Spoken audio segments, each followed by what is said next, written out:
Yes.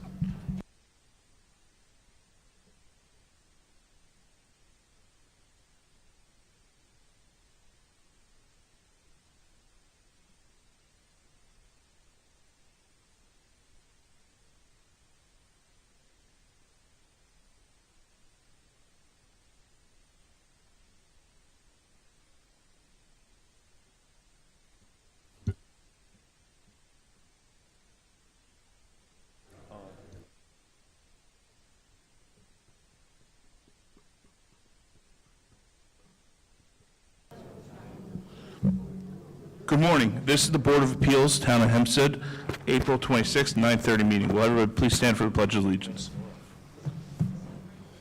I pledge allegiance to the flag of the United States of America and to the republic for which it stands, one nation, under God, indivisible, with liberty and justice for all.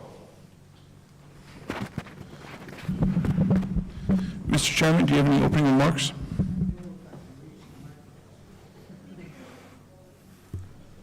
Good morning. For those of you who have not appeared before us in the past, the protocol that we follow is we call adjournments first. And when the cases have been adjourned, then we'll start the regular calendar. The way it works at that point is the applicant makes their presentation. If there are any objectors, the objectors are given a chance to voice their objections, and then we recall the applicant or their representative and to some, and then we close the case. Once we've closed the case, we will not accept any more evidence. If any of you have cell phones with photographs on it, we don't take that as evidence unless you allow us to keep your cell phone. All right? Patrick? Mr. Chairman, first we have case 250-23 Belmore, Brian McManus. Install pool and pool equipment not permitted in the side yard. There was a defective notice on this, and it needs to be adjourned. Is anyone here on that case? Didn't sign in? Nobody signed in. Patrick? Nobody signed in under that. Second call. Okay. Mr. Chairman, we have another application for adjournment, case 257-23 Elmont Papio Development Corp., as well as case 258-23 Elmont Papio Development Corp. and case 259 Elmont Papio Development Corp. Whose application for an adjournment? Not ours. Do you want to step up, sir?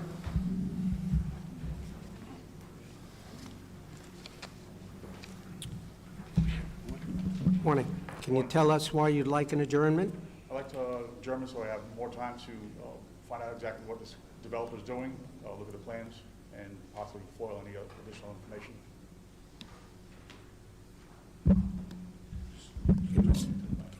Give him a set of plans.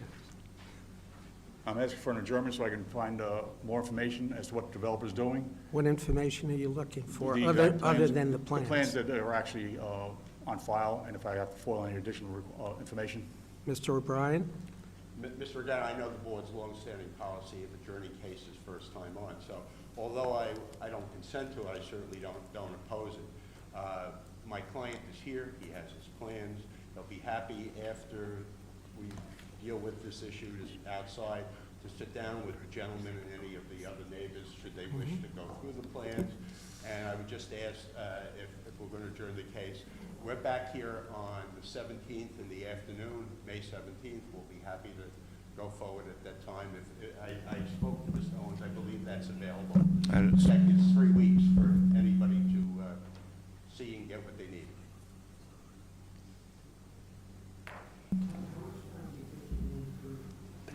Going to look at the plans? I have a number of neighbors that are concerned what's going on. Are they here? Some of them are, yes. Yeah, no. Yes, we'll grant the adjournment. We'll grant the adjournment to the 17th. I mean, to look at plans, it should take you about an hour.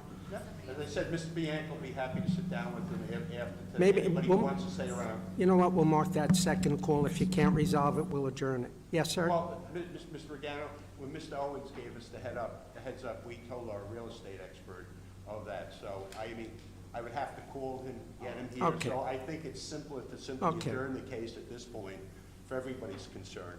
And at least, and if they don't want to meet with Mr. Bianco, that's their own business. Okay. And we'll go ahead on the 17th then. May 17th, 2 p.m. That's fine. Yes, sir? If I may. You may.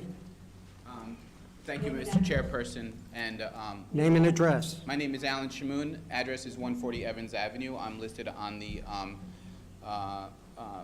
Sign-in sheet. the summary sheet as against the petition.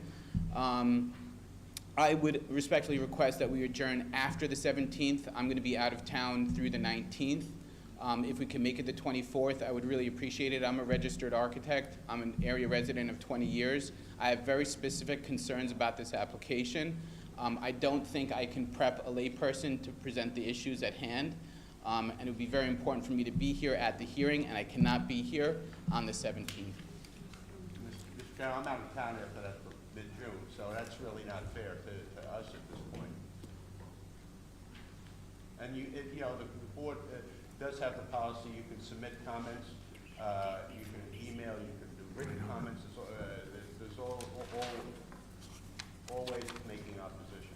Patrick, do we have a date that's before May 17th? I'm not around before then. I'm here, and then I'm gone. Mrs. D'Amato.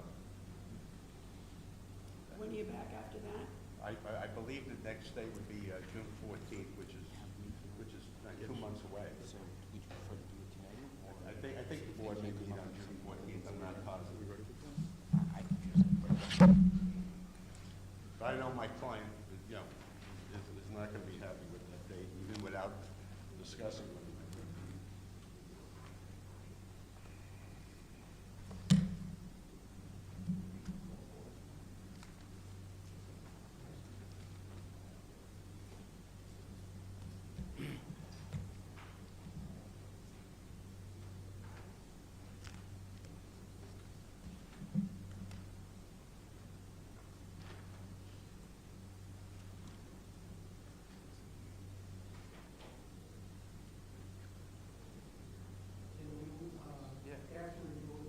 And did you have something, did your client have something he wanted to say? No, he was just pointing out the fact that the plans have been on file for an extended period of time going back, but obviously the notices, the notices go out no more than, no more than 27 days and no less than 20 days before the hearing, so. Sir, I apologize, I forgot your name. Alan. We're in a little bit of a predicament here. As it is true, they've been on file for quite a while, the plans and all the other materials. Given the conflict in schedules, what about a scenario where you get the materials today and you provide your analysis in writing to the board in advance of the May 17th hearing so we can all review it and give counsel one to, that way we could go forward on the 17th, because it seems to be the only scenario that suits everyone's, that allows us to get this in a reasonable time. Can you provide a written? And the other residents will come in on the 17th. Right. Look, I can provide my presentation in written format. I don't have a problem with that per se. I just think that the argument is more compelling when it's in person and we can hear each other speak about the presentation, and I can address concerns by the immediate neighbor. However, he's the applicant, he's the person of interest in terms of the adjournment. I would defer to whatever he wants relative to my request for a later date. So if John wants it to be now, because that's better for him, or with my presentation in writing without me here, I'll defer to him and whatever the members decide. Sir, I would prefer Alan to be here with us. I know you prefer Alan to be here with us. However, it seems the scheduling presents a problem. If you would be so kind, I think we'll set it for the 17th at 2 p.m., and you'll be given ample opportunity to submit your comments well in advance, and we will review them. Thank you. One moment. Yeah, I'm sorry, Mr. Martin.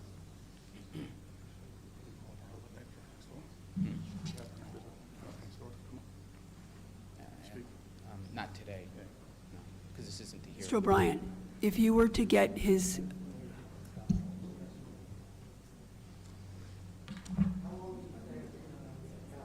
How long do you think it would take you to compose your comments?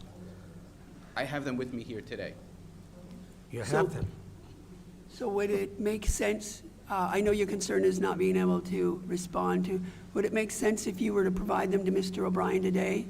And then Mr. O'Brien, just let him know if he wants to have, If I get them a week before the hearing, that's Right, but fine. I'd like- Even, we'll be at the end of the calendar that afternoon, if I could read them before we go forward. But that's I'd like- generally usually enough, but. No, go ahead. but my thought was, Yeah, my thought was you're off. I know, but we'll see the. Now you're on. My thought was that if you could, given that he wanted to hear your comments and reply to them, that maybe you could have, that we could have a mechanism where you could give him in advance your responses to his stuff so that he would have one last chance to shoot us one page that says, he raised these issues, but here's why that doesn't answer the issue I've raised. What I'll You be happy get to the do- picture, right, like a little when we reply in a When we certain- go outside, I'll give him all my contact information, including my email. He can send it to me, or if he wants to send it to the board, and Patrick will, or someone from the Send it to staff will both. tell me that it's on file, that's fine. And either you Whatever- could, Whatever works easiest for the board. Okay. and then either you could put in one last submission before the hearing, addressing the issues Mr. O'Brien has raised after reading yours, or you could, this gentleman could come in person, which he will be here anyway. In the and, office. Like a briefing schedule, that's Yeah, Yeah, you know what I'm saying. Yeah. Okay, so with that, I think that's the best scenario, given the chairman's That's fine. scheduling. great. Okay. Thank you, everyone. All right, That's fine. So how do you want me to submit my written documentation to you? Through the ZBA office? yes. Patrick, And you can provide Mr. O'Brien with a copy. He'll give you his contact information. That's and you guys fine. work out between you, and then Okay, Pat- thank you. Mr. Owens. Thank you. All right. See you on the 17th. And of course, Mr. O'Brien, give us copies of your Your response. response to him, your reply. Absolutely. Thanks.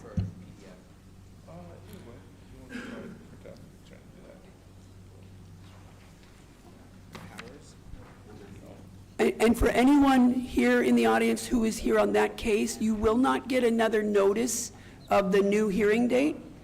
So this serves as your notice, that it will be May 17th at 2 o'clock. Okay? So just note it for your calendars.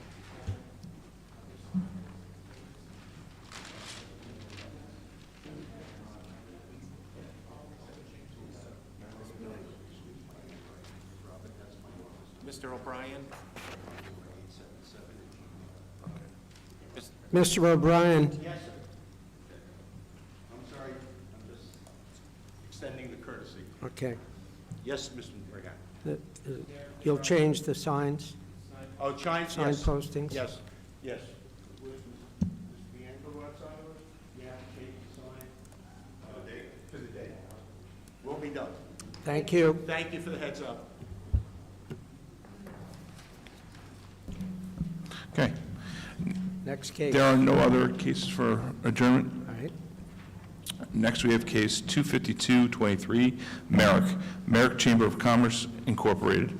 Amusement rides special event, duration April 28th, 2023 through April 30th, 2023. Northwest corner of Sunrise Highway and Merrick Avenue, also known as Town of Hempstead Parking Lot M5.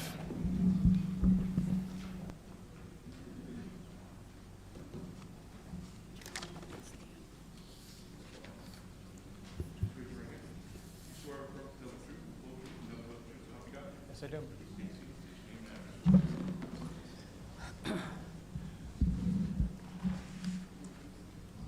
There's a seat over here.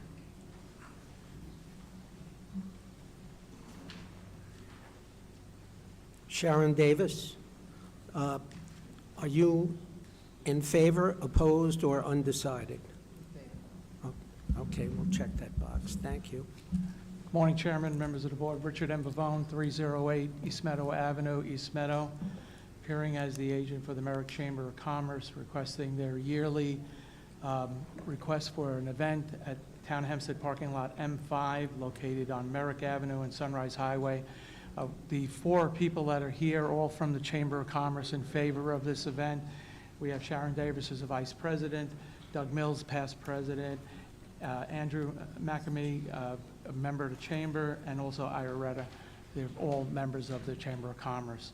The dates, if approved, would be Friday, April 28th, 2023, 6 p.m. to 10 p.m., Saturday the 29th, 11 a.m. to 10 p.m., Sunday the 30th, 11 a.m. to 8 p.m. The application was submitted to General Services, and TBR 416-2023 was issued. I submitted a copy of the Town Board resolution that was approved by the Town Board. A letter was issued and submitted to the Board by the Nassau County Police Department dated April 3rd, 2023, signed by Joseph Guerrera, the commanding officer of the 1st Precinct, indicating he's aware of this event that's going to be taking place. On-site security will be handled by Newton Shows. An application was submitted to Nassau County Board of Health for the use of food during the event. Mike Newton of Newton Shows is running the event for the Chamber of Commerce, as he has for many years. There will be no alcohol at this event. All music will cease at 10 p.m. Town of Hempstead Sanitation has been notified, and also Newton Shows will be handling sanitation. There will be approximately 12 rides assembled for the use and also inspected by New York State Department of Labor, which is scheduled prior to opening for their safety inspections. This is a community event that it's at least 22-plus years that it actually is taking place at this location. We're respectfully requesting an approval. Thank you, Mr. Pavone. Thank you, Mr. As Chairman. usual, your very competent presentation. My question is, what would you do if we put this on reserve? I think we would have a problem because the event is Friday, and that was going to be my next statement.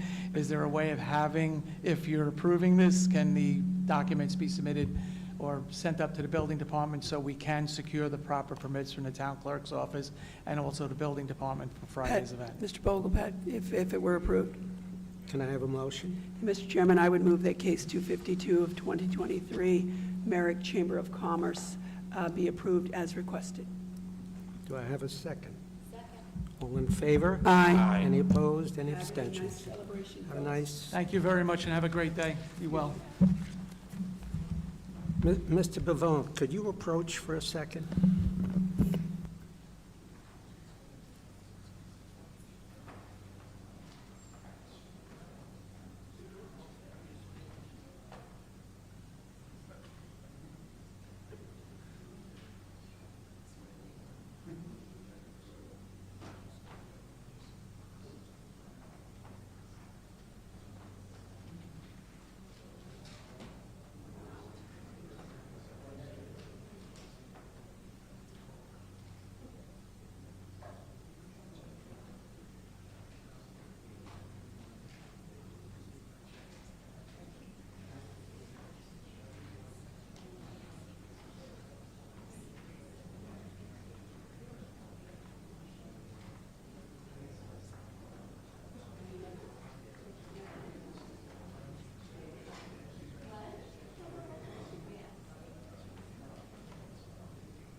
Next, we have case 24423, Oceanside. FRJ Lawson Donuts Incorporated, doing business as Dunkin' Donuts. Renewal of grant to maintain one double-face illuminated detached ground sign setback 5 feet from Lawson Boulevard and 3 feet from Perkins Avenue and within the clear sight triangle, also known as 3151 Lawson Boulevard. Swear or affirm to tell the truth, the whole truth, and nothing but the truth, so help you God? Please take a seat and state your name and address for the microphone. Name and address for the record, sir. Good morning. Morning. Name and address for the record. 3151 Lawson Boulevard. No, your name and address. My name is Mohammed Mian, 178 Pine Street, Freeport, apartment E. Okay, this case is a renewal of a grant to maintain a double-faced illuminated detached ground sign. setback 5 feet from Lawson Boulevard and 3 feet from Perkins Avenue within the Class I triangle. This case was previously heard, and the building department inspected the premises on February 22nd of 2023, and they found that all of the prior conditions imposed by this board have been complied with. Do you have anything else to add, sir? We didn't change anything, sir. Okay, that's your case. That's what the building department said. Okay, Okay, all right, thank you. you are. Mr. Chairman, I would move that the hearing be closed, the matter be placed on the decision calendar. Mr. Miam, you'll be notified by mail of the board's decision today once it is rendered, okay? Thank you. Have a nice day. You too. Second. All in favor? Aye. Any opposed, any abstentions? Next, we have case 24523 Roosevelt, Gladys Arocho. Renewal of grant to maintain two-family dwelling, also known as 57 West Centennial Avenue. Good morning. Do you swear or affirm to tell the truth, the whole truth, and nothing but the truth, so help you God? I do. Take a seat, state your name and address into the microphone. I'm kind of short. I know the feeling. Good morning. My name is Gladys Arocho. I live at 57 West Centennial Avenue, Roosevelt, New York, 11575. Good morning. This is a renewal of a grant to maintain a two-family dwelling. The building department inspected the premises on February 10th, 2023, and found that all prior conditions imposed by the board have been fully complied with. Do you Yes. have anything else to add? No, nothing else. That's your case. Yes. I have one question. I know one of your prior conditions was that it be, at least one unit be owner occupied. Are you the owner? Yes, I am. And do you live in one of the units? Yes. Okay. What? Sure.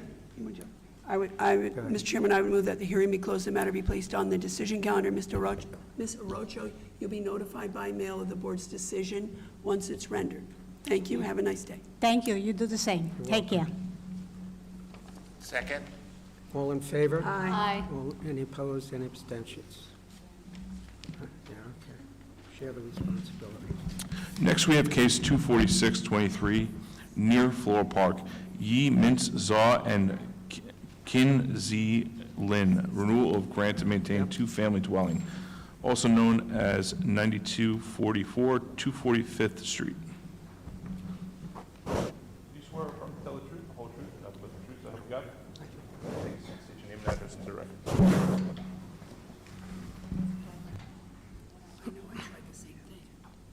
Good morning. My name is Ye Zhou. I live in 92-44, 245th Street, Flora Park, New York, 11001. This case is also a renewal of a grant to maintain a two-family dwelling. The building department inspected the premises on February 16th of 2023 and found that all prior conditions imposed by the board have been complied with. Do you have anything else to add, sir? No. All right. Do I have a motion? Before that, Mr. Chairman, I just want to, same question as earlier. The original, do you live at the premises? Yes, I do. Okay. Mr. Chairman, I would move that the hearing be closed, the matter be placed on the decision calendar. Mr. Zoll, you'll be notified by mail of the board's decision once it's rendered. Do I have a second? Thank you. Thank you so much. All in favor? Aye. Any opposed, any abstentions? Two additions, okay. Next, we have case 24723, near Valley Stream, Palat Nisimov. Variances, lot area occupied, front yard average setback, construct two-story additions, second-story addition, portico, deck, and partial garage conversion to living space, all attached to dwelling, also known as 594 June Place. Got it. No, I know. This is fine.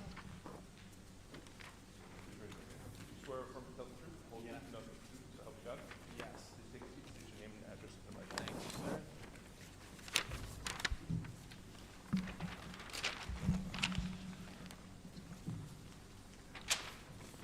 Good morning. Morning.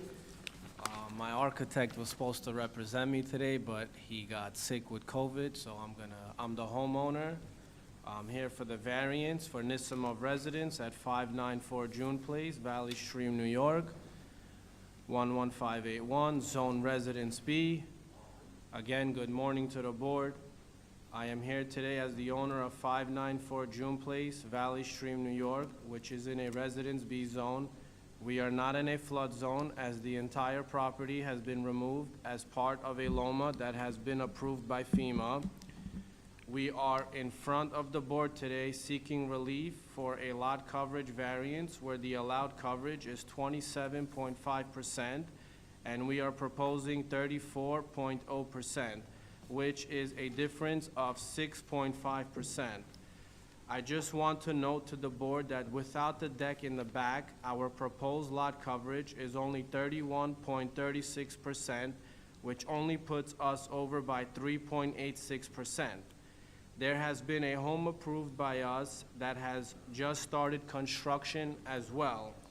Greenberg Residence, 833 Oliver Street in Woodmere, New York. Their lot coverage was approved at 38.01%. I'm sorry, where is that? Woodmere? It's in Woodmere. It's 833 Oliver Street. It's in the same area. It's in the same vicinity. How far away is it? It's, I have a. Approximately. Well, in a couple of blocks, I think, or on the same block, I believe. Their lot coverage was approved at 38.01%, Zone Residence B. We are also in front of the board today to seek relief for the average front yard of 26.0 feet, as we are proposing 25.39 feet, which is a difference of 0.61 feet. Was since this is additions to the existing house, what was the setback you were maintaining on the front yard before this proposal? So I do have a site plan here. Yeah, I have one. Just, is this proposal going any further into the front yard setback, or was a portion of the house already that far into the front yard setback? So we are just doing an extension in the front of the house. How many feet? It's about, It's de minimis. it's about 10.6 feet, I believe, and it's to even out the front of the house. It's squaring it off. Right, but that's my question. Is a portion of the existing structure already at this same front yard setback? Yes, Okay, which is the squaring off. So some portion of your house already is set back only 25.39. yes. Yes, the house is already at 25.39. Okay, some portion of the house is, okay. Yes, correct. And as per the drawings, okay, so we created this area for a double height entry space and for positive water drainage in the front of the house. As per the drawings submitted to the town, we do meet all other related zoning requirements relative to a Residence B zone. I believe these variances are relative to the homes that have been built and are being built in the area.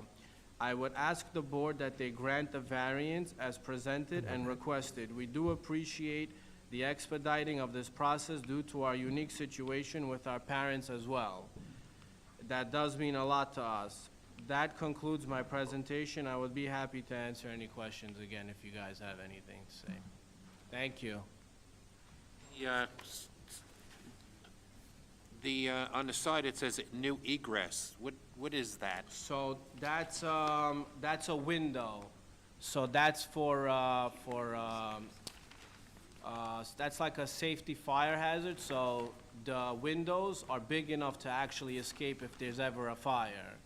It's not exterior stairs. I'm sorry? It's not a staircase? No, not stairs to the- it's not, I don't, it's just a window. You could just, in that basement? It's a big window. it's, nothing, it's just a regular basement. It's, right now, it's finished.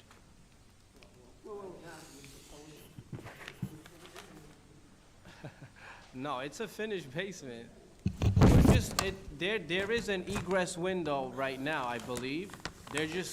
We're just gonna put a bigger window, just, for safety. I mean, I have 2 kids right now. So, when you say finished, there are 2 bathrooms down there? Is that right? No, there is no bathrooms in the basement. So this is a split-level home. So the bathroom, the one that you see on the plan, The two, it's on the. that's great. That's at grade. Yeah, so it's above, so the house is like that. So how many floors of living space do you have? So right now, we come into the house, we go up the stairs, so it's two floors. Wait a minute.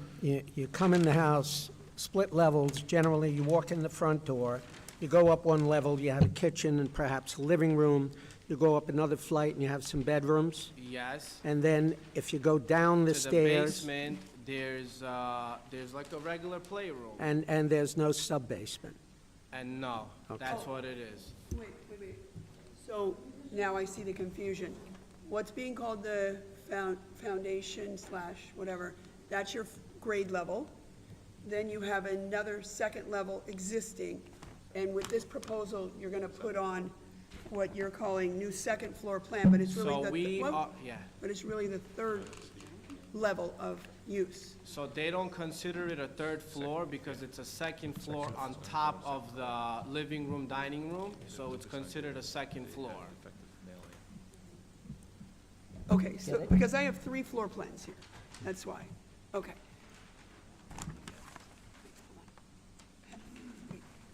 Six bathrooms. So I have 2 kids. It's my wife, and I have my father, my mother, and I have my sister. I have a younger sister, she's 8 years old.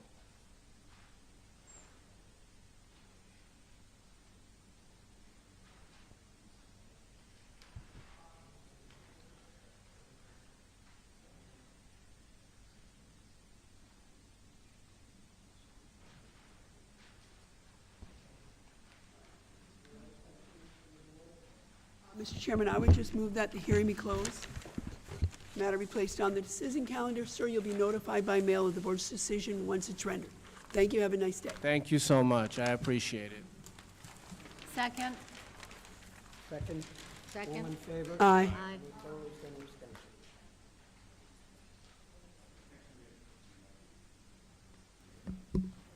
Next, we have cases 24823 through 24923.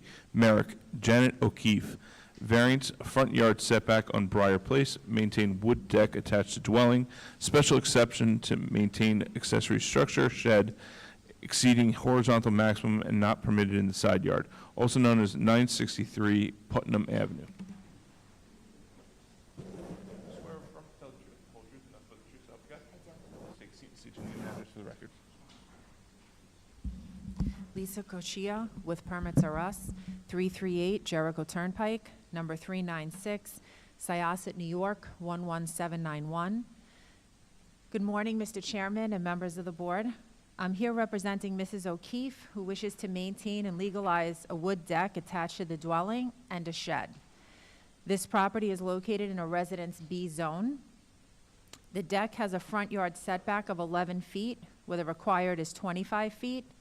The deck is only 12 inches from grade and is there because the ground is uneven due to a root system of a large tree that's behind the house. So this extra deck allows them to use the space for a table. The shed has a horizontal max of 12.4 feet where the allowable is 12 feet and is located in the side yard. The deck and shed have existed without incident, and to my knowledge, there are no complaints on file. Mrs. O'Keefe respectfully requests your approval. How did Ms. O'Keefe, if you said it already, I apologize, come to know she needed to legalize these items? She just, I mean, she's done multiple permits over the years. She told us she just wanted to legalize it. Okay. I don't know. No, thank you.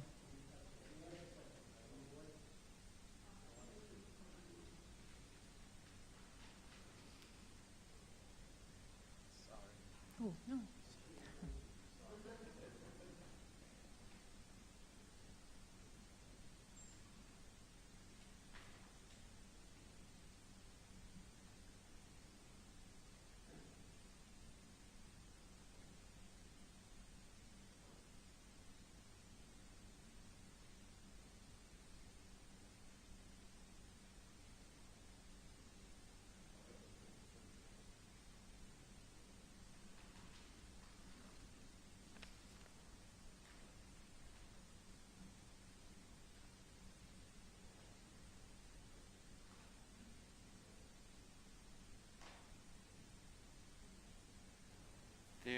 there's an open permit for the swimming pool since 3/23/20. 22, actually. 22, that says? Yeah, it's Okay. just the handwriting is a little Okay. funny. That's over a year ago. What's going on with that, and why is it, what needs to be done to close it out? So the pool company apparently filed for that permit. I was told that they're just waiting on their final inspections at this point. The pool and equipment have been installed.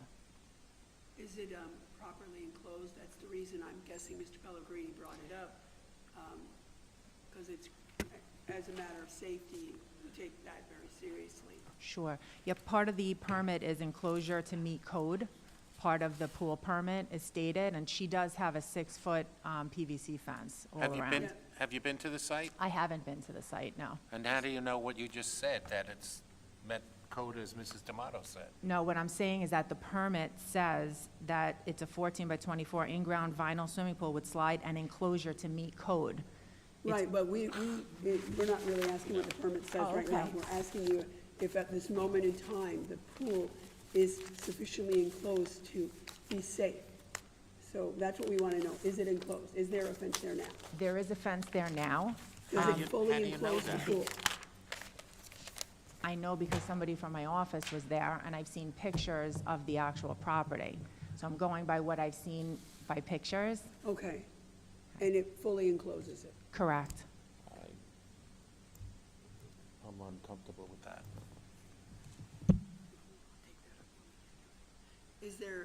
Do you have any of those photographs that show it enclosed? I don't have it. I believe pictures were sent to the board, but I'm not sure because I'm not handling that specific permit. The Right. pool company is. So I'm not 100% sure. I do know that there has to be final inspections for them. I know, but the thing is open for a year, and pools are safety issues. What he's raising right now isn't a matter of getting the permit properly, the administrative process done, or the paperwork in order. This Right. is more a concern that right now, there's no kids that are gonna wander in there and drown. And you can't testify to the fact that, allegedly that there's fences there and it's properly enclosed. We need to, Tell a client to go and take a photo right now of the yard and send it an email.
Ms. Cuccia, what we're discussing is how we could most efficiently and quickly ensure that the pool is safely enclosed as a practical matter.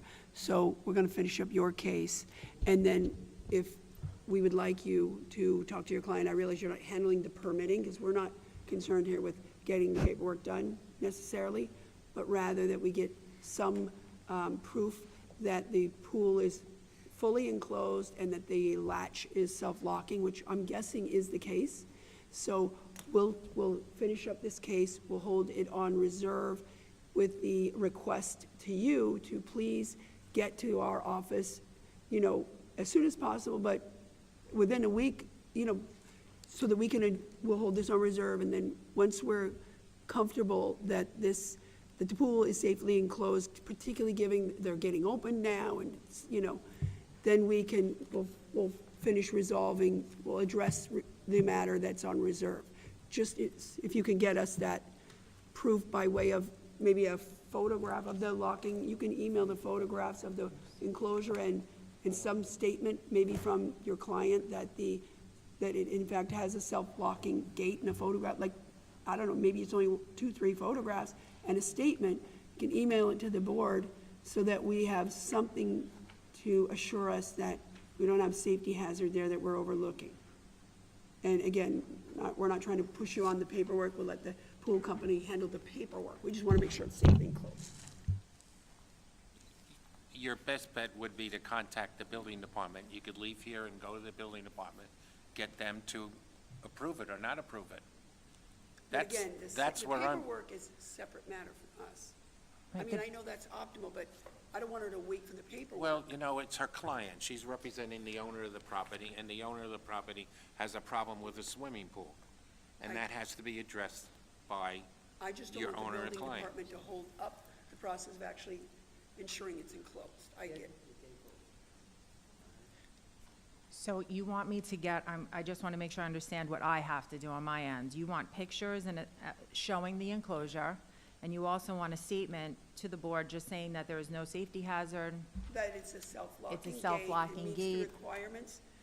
We're just trying to do what, we know you have to wait for the building department. We just want to make sure that the requirements to make it safely enclosed are actually in place. Mhm. Given that, whatever the whole is, so that when paperwork, we just feel that that was needed to satisfy the requirements of the ordinance, or is it actually in place? Okay.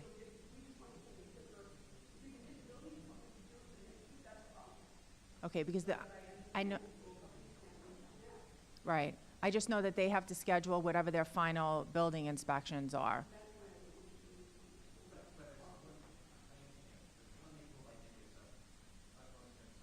Mhm. Mhm.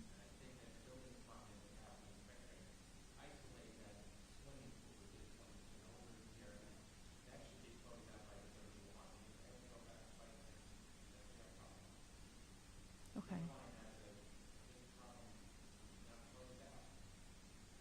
Well, that was a proposed.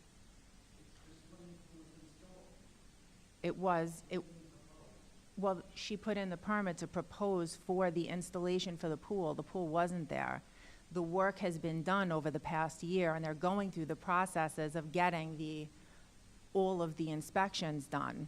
So we're just waiting on, I mean, we're not waiting on it, because like I said, we're not handling that, but they have to wait on whatever the building department process is as far as their multiple inspections, because there's plumbing, there's electric, you guys know that, and then final building.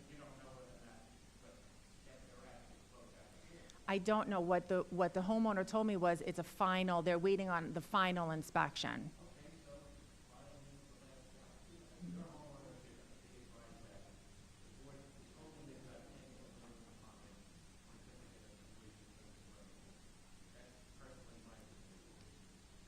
Okay.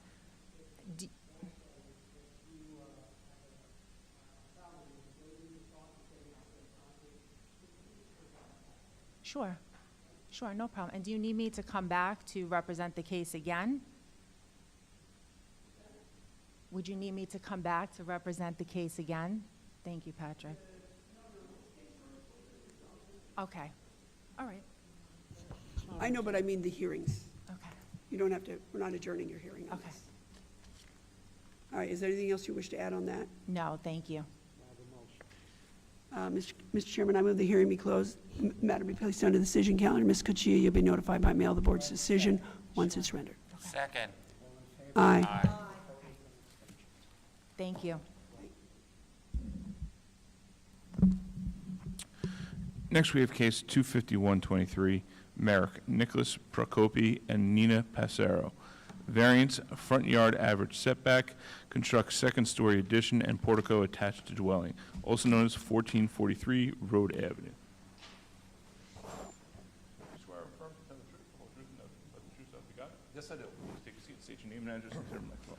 Chris Gray, architect, 2401 Capri Place, North Belmont, New York, representing Nicholas Procopi and Nina Passero. Their Address is 1443 Road Avenue, Merrick. Good morning. My client wishes to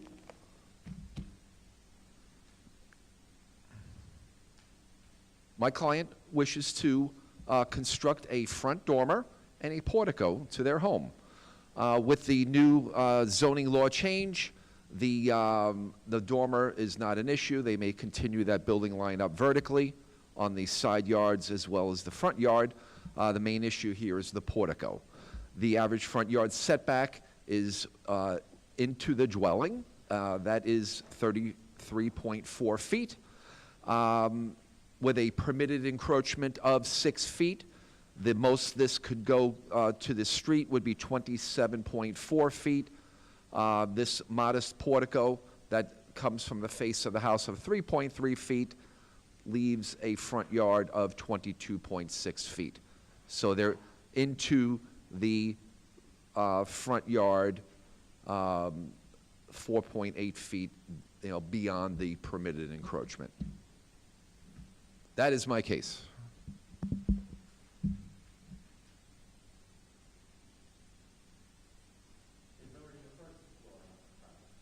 It's a 1.5 story.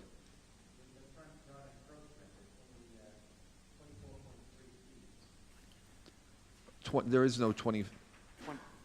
The portico is 22. The front addition, portico dormer area, so is there a first floor already existing? Is the first floor existing? Yes. Well, this is a cape. It's a 1.5 story, and putting on a front dormer. And then there's the portico is part of.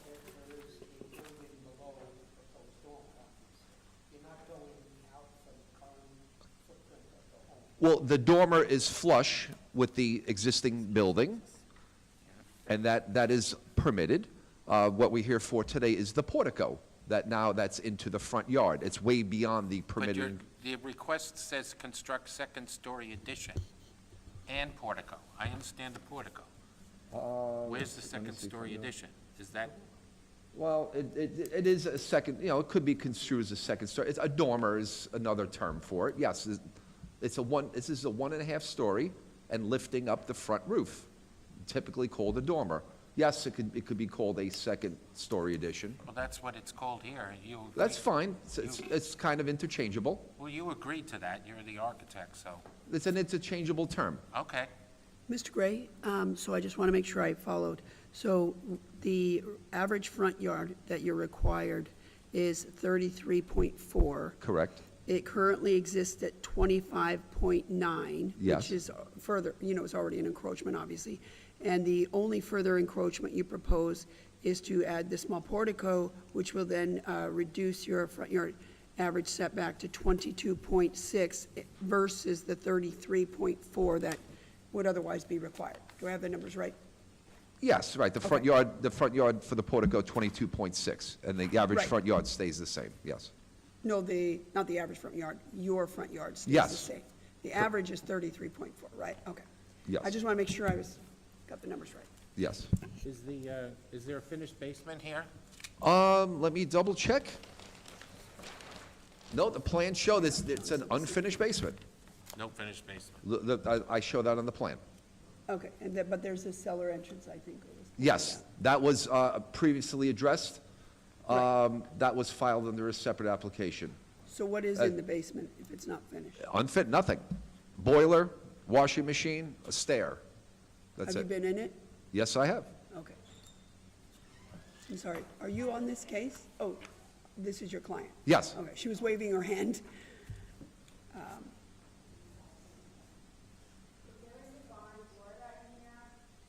Excuse me?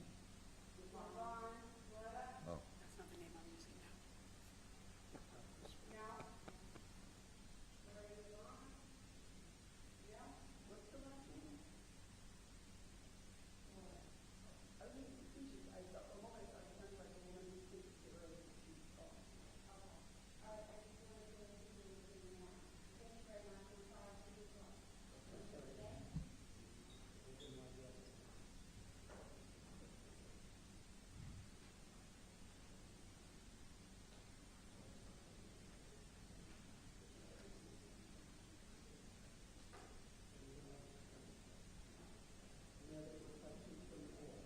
move that the hearing be closed, the matter be placed on the decision calendar. Mr. Gray, you'll be notified by mail the board's decision once it's rendered. Thank you very much. Thank you. Second? Aye. Aye.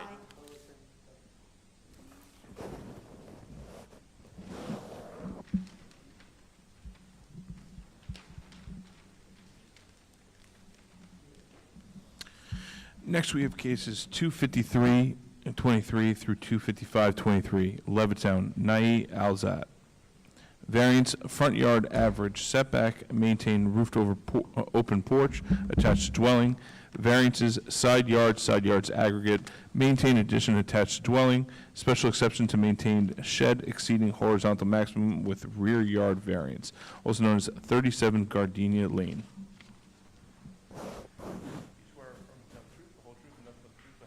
I do.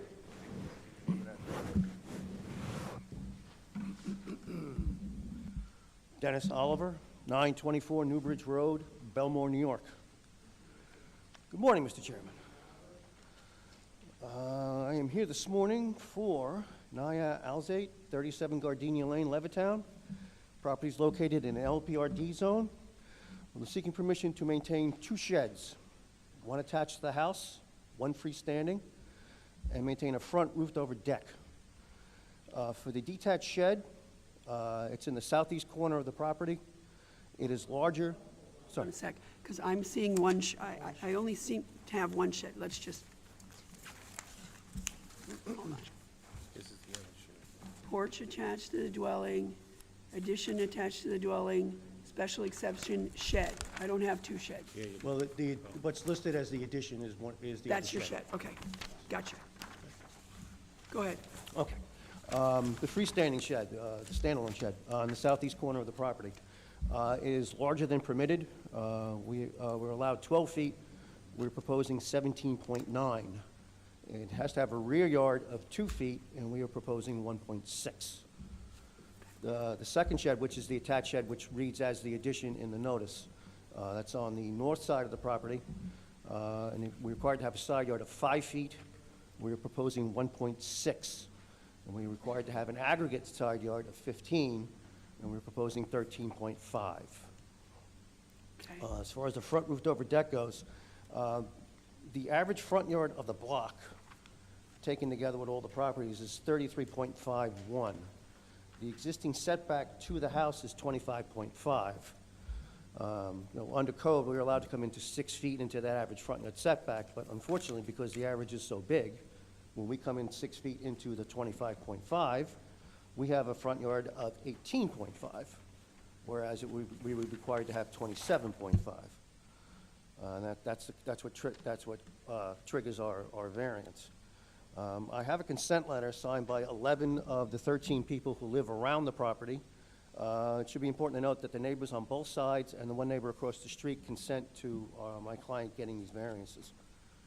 And if the board has any questions. Yeah, there's an open permit for that swimming pool. The swimming pool is linked to the 2 sheds. It's not a permit yet, it's an application. We can't get it issued until we get these other 3 items addressed. Is the pool there or no? Pool is there, yes. It's a maintain app. It's not a proposed. Wait, say that again. Why can't the pool be addressed? The pool application is being held up because of the sheds and the variance. As a ride along here? It's a ride along here. Well, wait, the application is not being, do you have the permit? You just haven't closed it out, or? We don't have a permit. The application is filed, but the permit was never processed because all these other items need to be addressed. Have you been to the property? I was there in October. And you're a registered architect? Yes, sir. And you have examined the property? Yes, sir. And in your opinion as a registered architect, you feel that the pool is safely enclosed? Yes, it is. Thank you. Is there any way, that shed in the side yard attached to the house, that's 1.6 feet, the house looks perfect from the picture, the front of the house. Right. But that side yard shed, encumbering that yard, Little tight. well said. How attached is it? Like, do you actually walk into can you walk into that section from the house, or is it just? No, there's no way to get from the house into the shed. You have to go outside, there's a door. I'm sure if it was a condition of approval, my client wouldn't mind cutting that shed back a little bit to assuage Mr. Pellegrini's concern about access. How much room's on the other side? 13 feet, 13 and a half feet, actually. So there's plenty of room on that side. Sure is a beautiful house. I have no further questions. Will the hearing be closed, the matter be placed on the decision calendar? Mr. Oliver, you'll be notified by mail of the board's decision once it's ready. Thank you very much. Second. Everybody has a good day. Aye.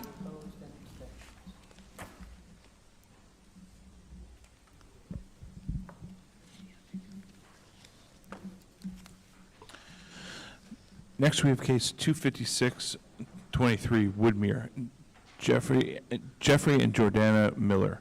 Variance lot area occupied, construct one-story and two-story additions and wood deck with stairs, all attached to dwelling, also known as 1045 Magnolia Place.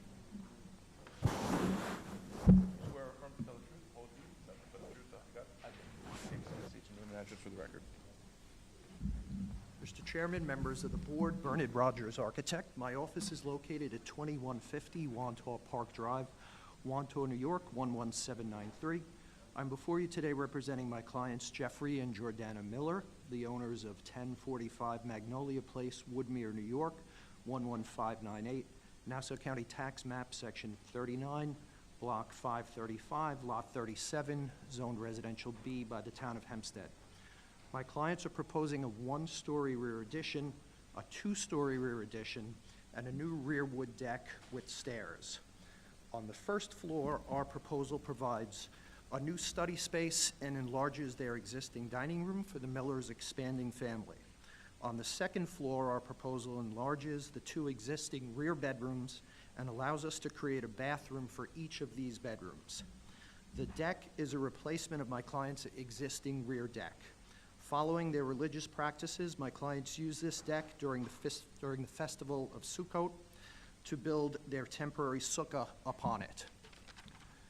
The combination of the additions and the new deck puts us at a lot coverage of 31.98%, where 27.5% is the maximum allowable. How high off grade is the deck floor? It's approximately 3.5 feet off of grade. Oh, so you don't get the... So it does, yeah, exactly. It's that there is currently a deck now that's being removed. Correct. So this is going to be replacing that one. So our overage is only 4.48%.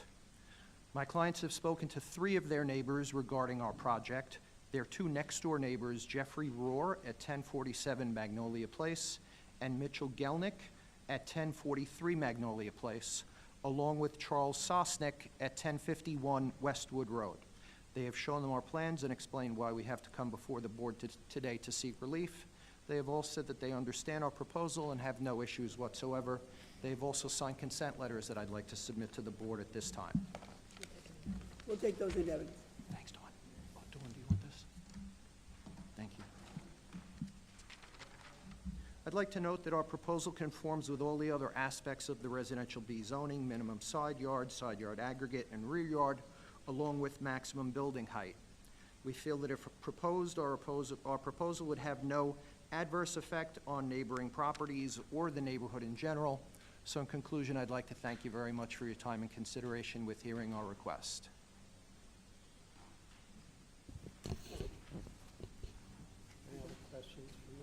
Move that the hearing be closed, the matter be placed on the decision calendar. Mr. Rogers, you and your clients will all receive copies of the board's decision by mail once it is rendered. Thank you, and I don't know if I've seen you before, but you've done a very good job. Thank you very much. Like, you just got right to the matters. Take care now. Have a great day. Second. All in favor? Aye. Opposed and abstained? Next, we have case 14823 West Hempstead, Megan Rutner and David J. Muscat. Variance front yard setback on Jefferson Street, construct deck with stairs attached to dwelling, also known as 679 Euclid Avenue.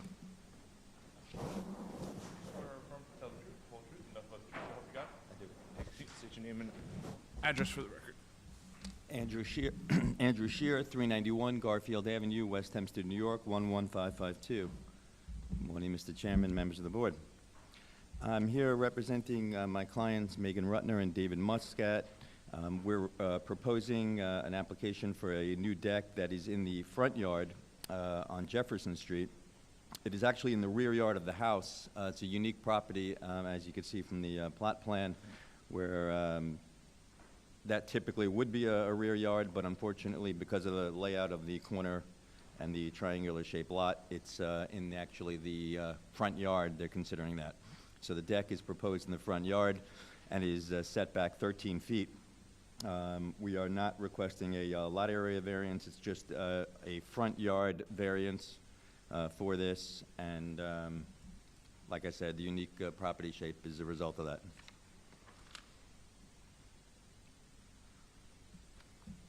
How high above grade is the deck? The deck is, I don't believe it's greater than 3 feet. I don't believe it is. Because your application says with stairs. Construct deck with stairs attached to the dwelling. There will be stairs off the deck, but it's only going to be, you know, a couple of stairs out.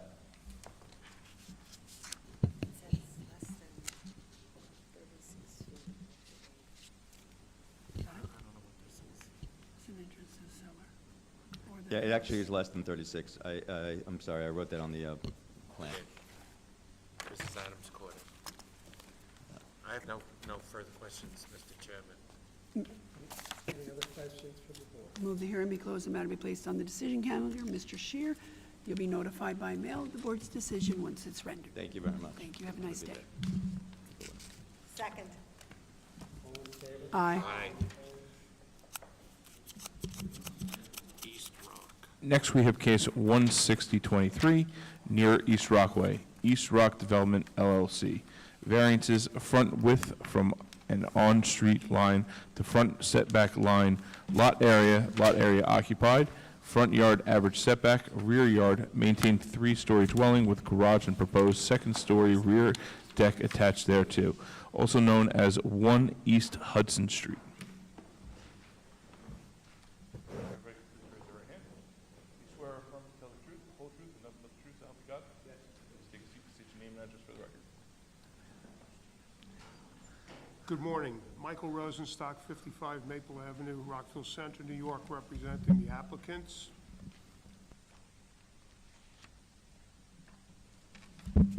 Barry Nelson, 220 Pettit Avenue, Belmore, New York, 11710.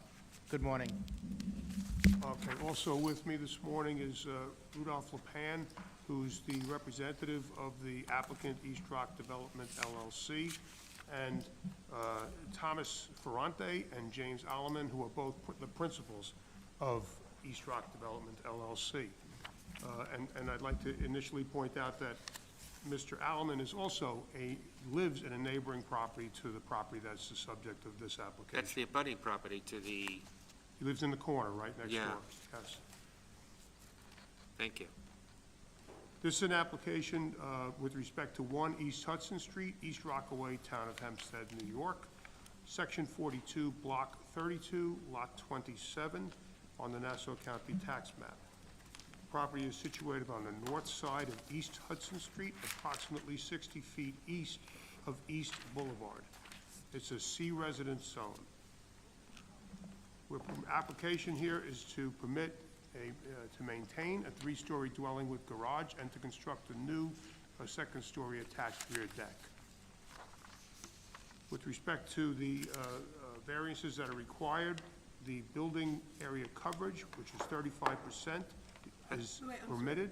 I didn't hear that. Can you say that again? Which part did you not hear? You're going, the numbers. I'm going into the building area coverage. We need 4 variances. I just need the number.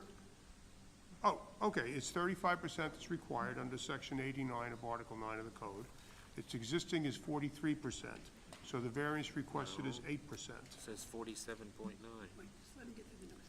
We need a front yard. Look, You have something different? yes. I have 47.9. That's what it says, lot coverage. This is taken from what was in, Here, Dawn, would you show this to Mr. Rosenstock, please? Site plan. right at the bottom. 43%.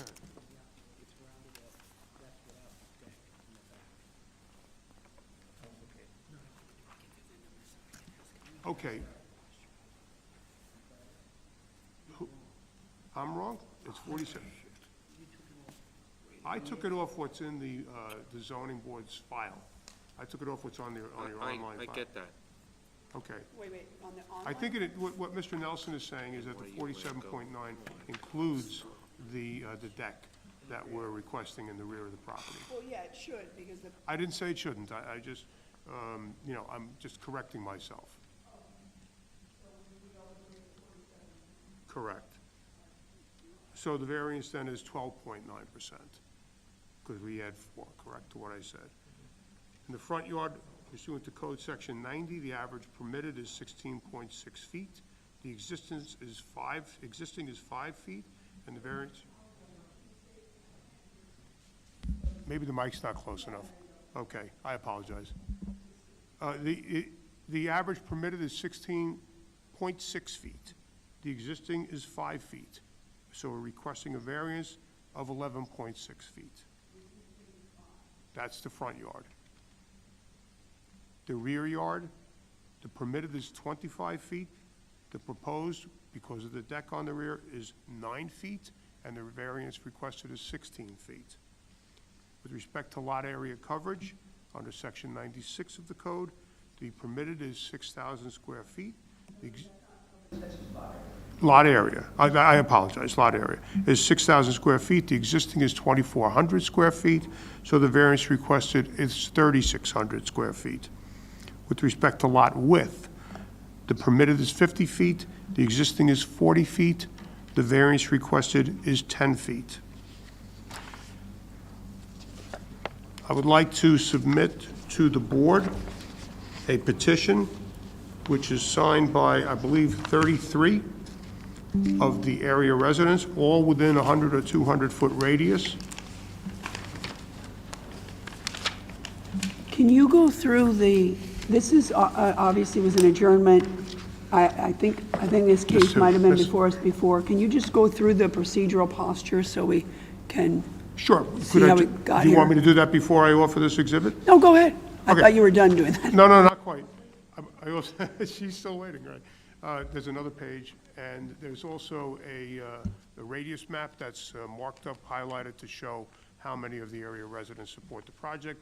For the record, I would just like to say that the petition, if I may have that back for a moment, reads, "We, the undersigned neighbors and residents of Bay Park waterfront community, have no objection to East Rock Development LLC to maintain the newly constructed dwelling at 1 East Hudson Street, East Rockaway, New York.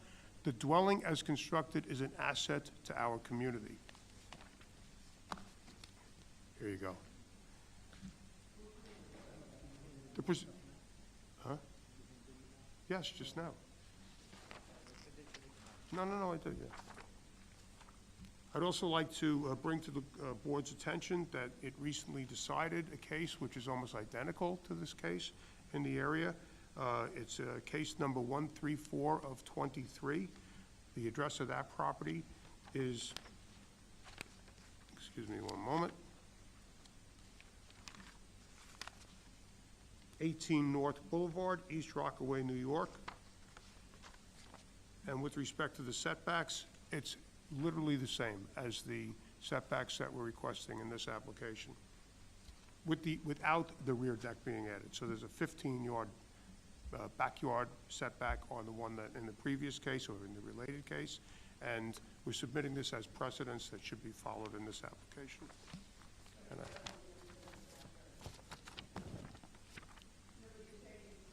with respect to the correct. With respect to the rear deck, which has not yet been built, okay, the setbacks are identical to what we're looking for here, and it's in the exact same area. Can I submit this, please? So the deck's not, the way this is worded, maintain this way. That case was granted on March 17th, which is about a month ago. Pardon my ignorance. I'm not an attorney, as you I know. doubt you're ignorant of anything, Mr. Pellegrini. Thank you. This case is a maintained case, and it came before us years ago. The case that you just cited came after this case. Would that be a precedence? We consider this a new application.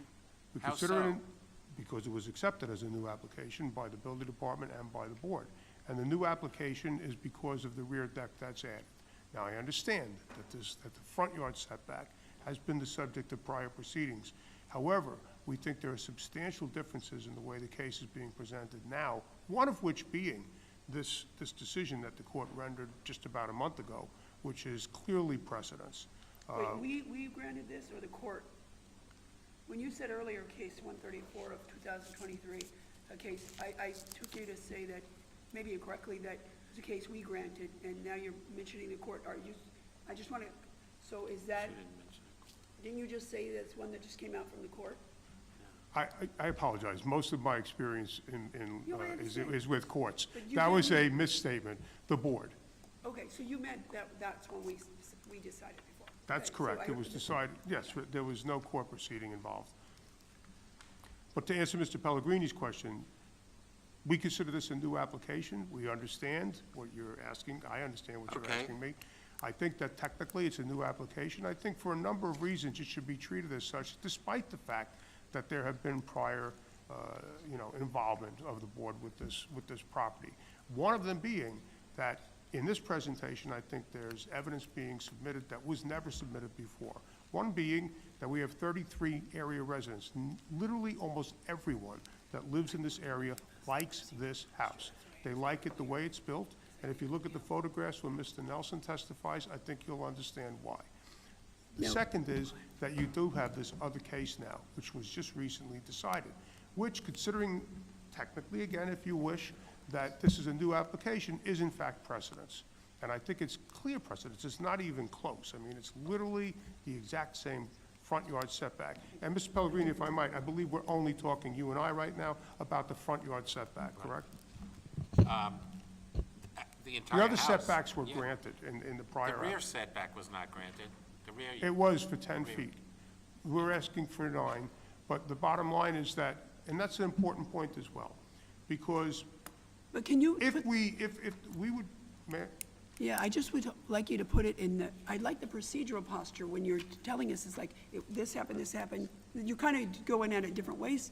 You're answering his questions, Dad, but if you could put it in chronological order, that would help me to recall and I think all of us, and make your record for what happened, how it is, we have a lot coming before us, just to approve the lot as a building lot. I assume it was subdivided off something like, just a quick procedural posture, how we got here, would be helpful. No, but I don't really want to do that. My problem with doing that is, and I appreciate what you're saying, I could say this, that there was the initial application, you granted a 10-foot setback in the front and a 10-foot rear yard setback. As part of a subdivision or As not? part of an earlier application approximately 3 years ago, correct? Was that application, though, did we create this lot at the time? Was it? No, this lot This existed. lot existed itself, and we never heard a case to subdivide it off of another No, there's lot? no subdivision involved. No, I know there isn't now. I'm just asking, so the lot was just an empty lot as a county lot, but we never created a building lot from it then? How did we grant a case? No, it was technically there was a building on it. It was a single and separate situation, I'm told. I was not here for that proceeding, and that the building was demolished in order to build this structure. But So, in how would fact, how would we have granted those variances on the prior matter if we did not at the same time authorize it or grant a variance to create a building lot of this size 2,400? Well, because the variances you granted at that time included the lot area variance. The included creation of the lot. It included every variance we're asking for in this application as a maintain, except that the deck now is eating into the rear yard. But we didn't grant, But you, let me make but this front yard either, you said. the We front didn't yard- grant the front yard variance you're requesting now. What happened, I hope this may clear it up. The house was built too far forward due to an error that was made during construction. The problem is the reality is that the footprint of the house on the property is exactly the same as it was when you heard the initial case. And when you heard the initial case, we had requested a 10-foot rear yard setback, and you granted that. Now there's 15. The house was moved 5 yards forward, so you granted a 10-foot front yard setback, but unfortunately now it's 5.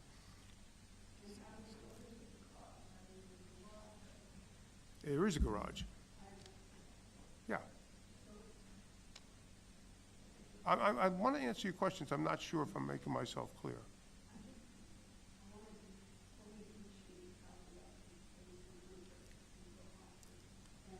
You didn't create a new building lot, okay? What you did is you granted variances that led to the issuance of a building permit.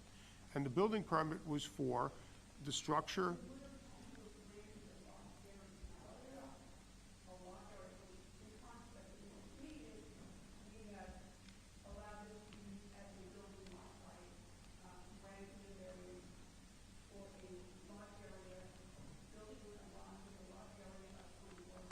Exactly. They did.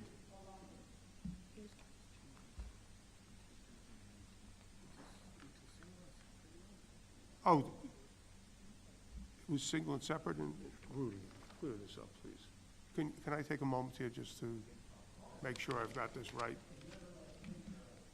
Yeah, we're gonna take too long. My meter's running out. What?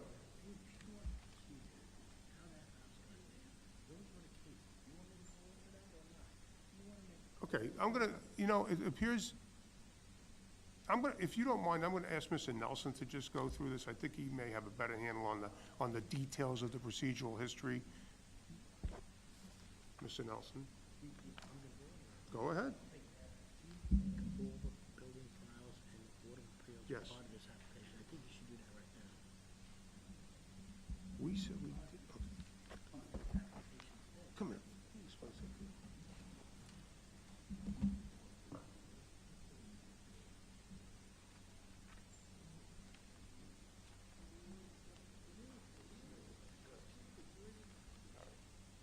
So,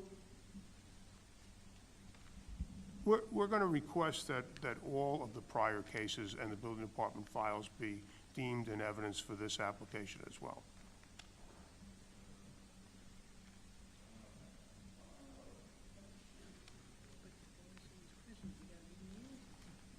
Barry, I do not understand the question. I mean, So how do we incorporate prior testimony in another case?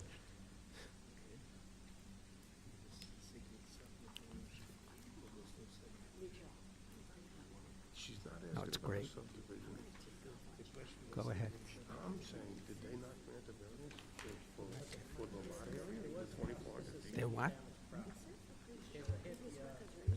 can't do this right now. How could possibly, we should have done this.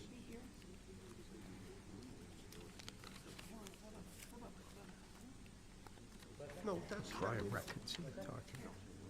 What areas were granted the first time? Was the lot area granted as a variance? As a variance? He's saying it wasn't. All right, so there was If it's single and separate, there was a previous house on there. There's a single and separate. That's it. single and Okay. separate, yeah, I got an old All right. survey. This is before they bought it. That was the existing house that was demolished, and then the new dwelling was. Okay. Okay, we're doing it right. What? What are you talking about? Nothing. You're not introducing anything on the past. It's just to maintain. Right, okay. I'm going to offer this. Mr. LePan has given me a survey of the existing house that was on the property before any application was, before my clients purchased it. Here's an assessment Correct? card, too. And these, correct. So you could see what existed before anything happened. Correct.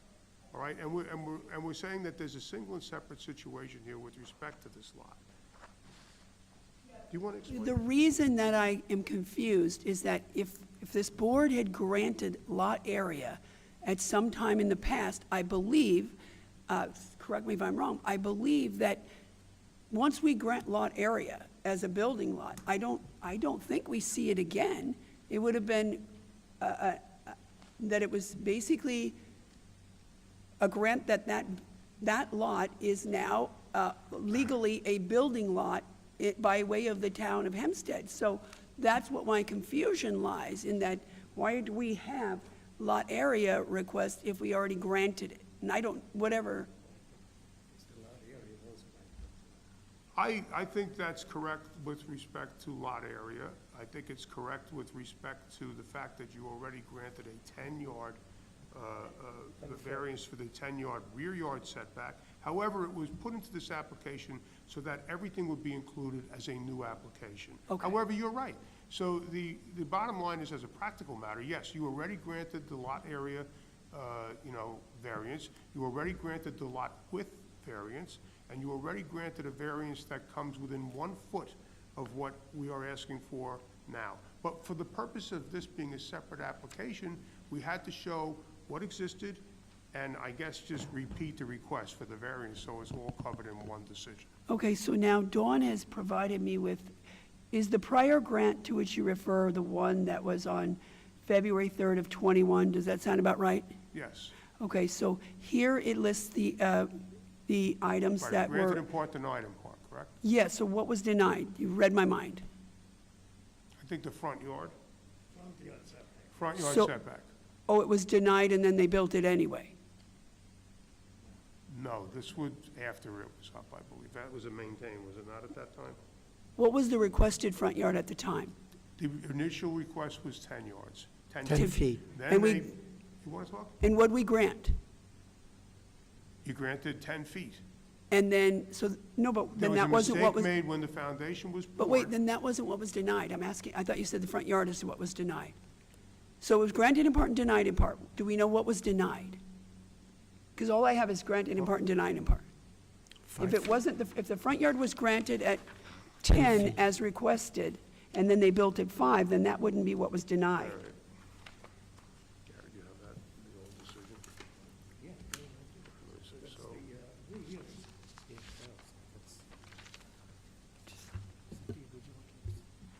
Wait, this is February 24th, 2020, March 31st, 2021, or February 24th, 2021, correct? Whoa, I can't keep up with you there. Okay, so I'm reading here like the computer search screen, that indicates the decision was on 2/24/21. That's the one that lists the items requested. This is a rehearing, okay? This is after it was constructed and after the mistake was made. Okay, so This let's is a go back. rehearing, which you then, in the rehearing, This is why I wanted the procedural policy. okay, fine. I'm sorry, because Yeah, in my mind, I'm treating this as a fresh application, so I Well, then you apologize. have to But we'll get consolidate. there. This is a rehearing, and what happened at the rehearing was you decided that the mistake in building, in moving the house forward was self-created hardship, and therefore you denied that. And that's the part that was denied. But we're back here today, okay? And we're-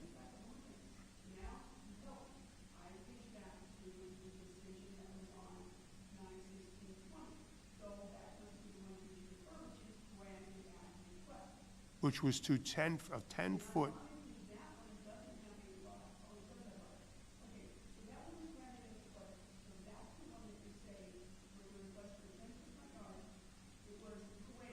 Right. Correct.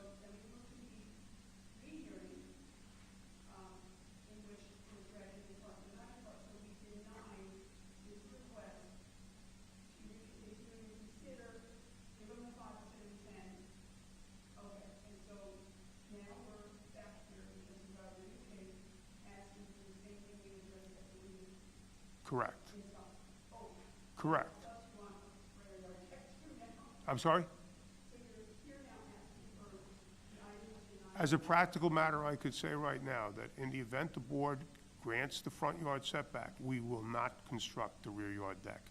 And if we don't construct the rear yard deck, we have a 15-foot rear yard setback, whereas the original case that you decided granted us a 10-yard rear yard setback. So we're actually picking up, I keep saying yard, I apologize, 10-foot front rear yard setback. So we're actually not covering any more of the property as we're requesting on this application than was granted in the very first appeal. But, okay, so why isn't this, I know you're calling it a new case because you threw a deck in there that you're willing to give up, but why isn't this otherwise the exact same case that we already denied? You know, sort of on the principles of res Because we're judicata. asking for the new variance with respect to the rear deck. That's the technical answer to your question. So if we denied the rear deck, why wouldn't this case be the case we already decided? Because there's new evidence. What's the And new the new evidence? evidence is a petition with 33 signatures of area residents that say they like this house, okay? It's Mr. Nelson's testimony, which was never given on the rehearing, which is going to tell you that it's in character and keeping with the neighborhood, and there's no reason to He already told us change it. that. Well, these are the reasons. This Well, is all I it can said tell that you it's is not what I like have. it's newly discovered evidence. If we let everyone who came before the board and got denied to go out and then try to, like, this isn't newly discovered evidence that wasn't discoverable then.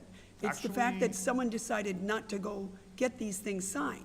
You know what I'm saying? There's a difference between, That- oh my God, we just discovered this other thing that we didn't know at the time, and therefore this warrants us going back through the case, versus, okay, well, we didn't do it then, and it didn't work for us, so now we're gonna do this, and if this one's denied, we're gonna go, you know. I get that. I don't want to cast aspersions, but yes, there were deficiencies in the way this case was presented to you on the But that rehearing. argument, every single person we deny could come to us for. I think that under these circumstances, the builder has acted in good faith, and for the reasons that we're saying right now, there's no reason not to grant this variance. I mean, you have literally the entire neighborhood. Mr. Alleman is literally owns the property and lives next door to this house. Who lives in this house now? Nobody. It couldn't It's be empty? sold. It's empty. We're unable to sell it because we can't get a certificate of occupancy. And it's not being rented out? No. And it's nothing. You're sure about that? Have you been in the house, sir? Is it being rented out? No, it's not rented out. You don't have a tenant in there? There's nobody named Connie Petrucci living in that house? There's no one named Connie Petrucci living in that home, is that correct? Pardon me? I just asked a different question. Is there anyone living in that home by the name of Connie Petrucci? No? Did he put his name and address on the record already? I wanted to do that. That's James Alleman. James Alleman is one of the principals of East Rock Development and also a next-door neighbor to the house. And have you been Was everyone here already sworn in? Yes. Okay, so, all right, he should put his name and address on the record if he hasn't already. I know you just did it, but maybe he can just do it real James, quick. would you please put your name and address on the He's record? gonna need the microphone for her to hear him. Speak. It's better for the record, both for the recording and for her. Jimmy Alleman, 30 East Boulevard, East Rockaway, 11518. Did you get it? Okay. All right, we need everyone to do that whenever at the first time they speak. If I could, Mr. Regano, you mentioned the name. And Yes. I couldn't pick up. Someone named Petrucci. How's that spelled? Is there anyone living in the home? No, I understand. This gentleman testified no. I have reason to believe that that statement is incorrect. All right. Is there something on the record? Is there something that's been submitted? Nothing on the record, sir. Well, it is now. Not really. It's, I mean, it's in on all this fairness, record. It's not part of the record. It's. No, I'm saying I would like this- to know who this person is. It's on this transcript, is all I would meant by the record. No, I'm just saying, and I'm not disputing what you're saying. Obviously, you got the information from someplace, but I'd like to know who. Because my client says there's no one living in that house, and he just said it under oath. Yeah, and So he if said- somebody feels different, No, he didn't. they should be, He didn't? basically said he's got stuff stored in Yeah. the house. Stored He in the didn't- home. He said he has items stored in the house. Yeah, he There's changed. nobody living there, he said, though. He did say that, you're correct. I agree, he's got the items Okay. stored in the house. But he heard Mr. Regano mention a name, and he said that there's nobody by that name or anybody living in the Okay. house. All right, we'll take that statement for what it's worth. Okay. Okay? Before you, was this house originally built with permits? Let's go back. The It was correct me if I'm wrong, let me try to get the sequence correct. The building isn't single and separate, so it never came to the board for subdivision. Got it. And then was the house demolished? Yes. And it was rebuilt to almost what it is now? It's been Actually, it's the exact same plan, just in the wrong spot. Okay. So when it was rebuilt, were there permits issued to rebuild the house? There was a permit issued to build the house where it was supposed to be located based upon this board's first Yes. decision, yes. So isn't that a tie-in to not being a quote-unquote new application? That it was previously constructed with a permit, albeit not in the correct location? All I know is that technically this is a new application. I understand what you're saying. Okay. I'm not trying to avoid your question, but I have no choice but to put this I- the way I- I put it. I get that too, And that's Mr. how I'm putting it. Understood. In reality, there are though, and I think it's very important to point out that this case was probably not presented in full the first time you heard it. I think overall, How could you say that when we He's- granted it? No, he's talking about the rehearing. I'm just saying that overall, that, you know, legally, technically, it's a new application, okay? So whether or not you want to treat it like it's not is a separate matter that I really, you know, For us to I guess determine. is in your purview. What I'm saying is, as a separate application, there's every good reason to grant this variance and no reason to deny it. Okay. And that's my case. And, you know, as part and parcel of that, I'm pointing to a decision that this board just made on an almost identical property right in the same neighborhood, and they granted the variance. I'm pointing to Was that- 33 signatures of area residents, which seem to me to be pretty strong evidence that Well, the house that's- should remain.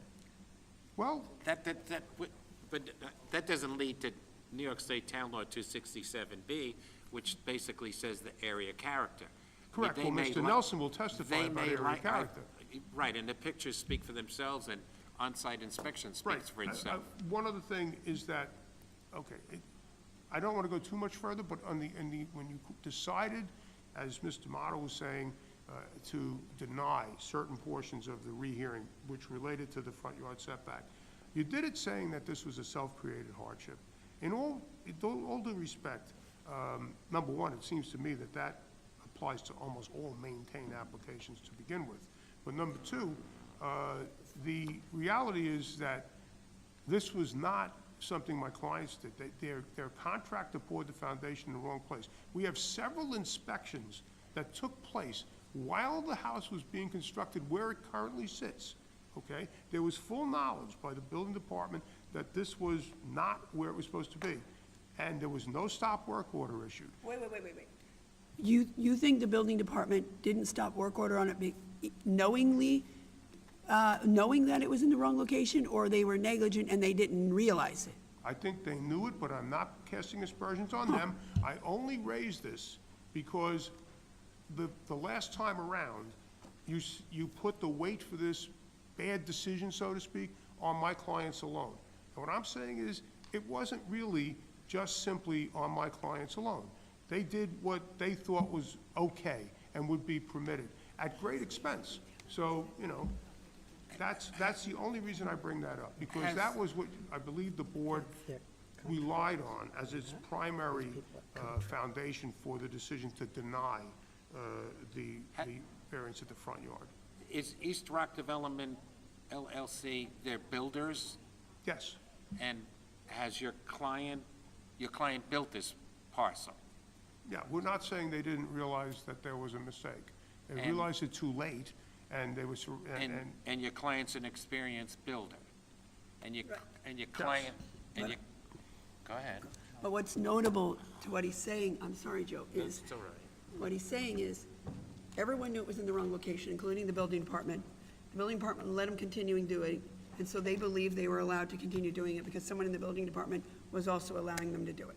that's exactly what I'm saying. And take that for what it's worth, but it certainly goes to whether or not they acted in bad faith. And Well- the impression I got from the last decision was that the board felt they were acting in bad faith. We do, And- I do. And I say they're not. You know, I realize that the builder lives next door, and he's a builder, and they granted a 10-foot setback, and this thing got, correct me if I'm wrong, this house got built with a 5-foot setback. It's significant, and the guy lives next door, and he's an experienced builder. How could, He's not arguing that he didn't know. He's actually am not arguing his arguing. client. I'm wrong. I take what you say as, your client was a bad actor, but he thought he could be a bad actor with someone in the building department, because what you're basically saying is just that. I would never accuse any of my clients being bad actors. No, you shouldn't. Under any But I'm just circumstances saying, ever. the No, picture I'm you saying paint is there's that, it's not as cut and dried as it might appear to be. That's what I'm saying. I'm not saying they didn't make a mistake. I'm not saying that they shouldn't have done things differently. What I am saying is that, especially since self-created is not something that the board ordinarily uses as an exclusive reason for denying an application, it seems to me that this is the only potentially really damaging reason to deny this application.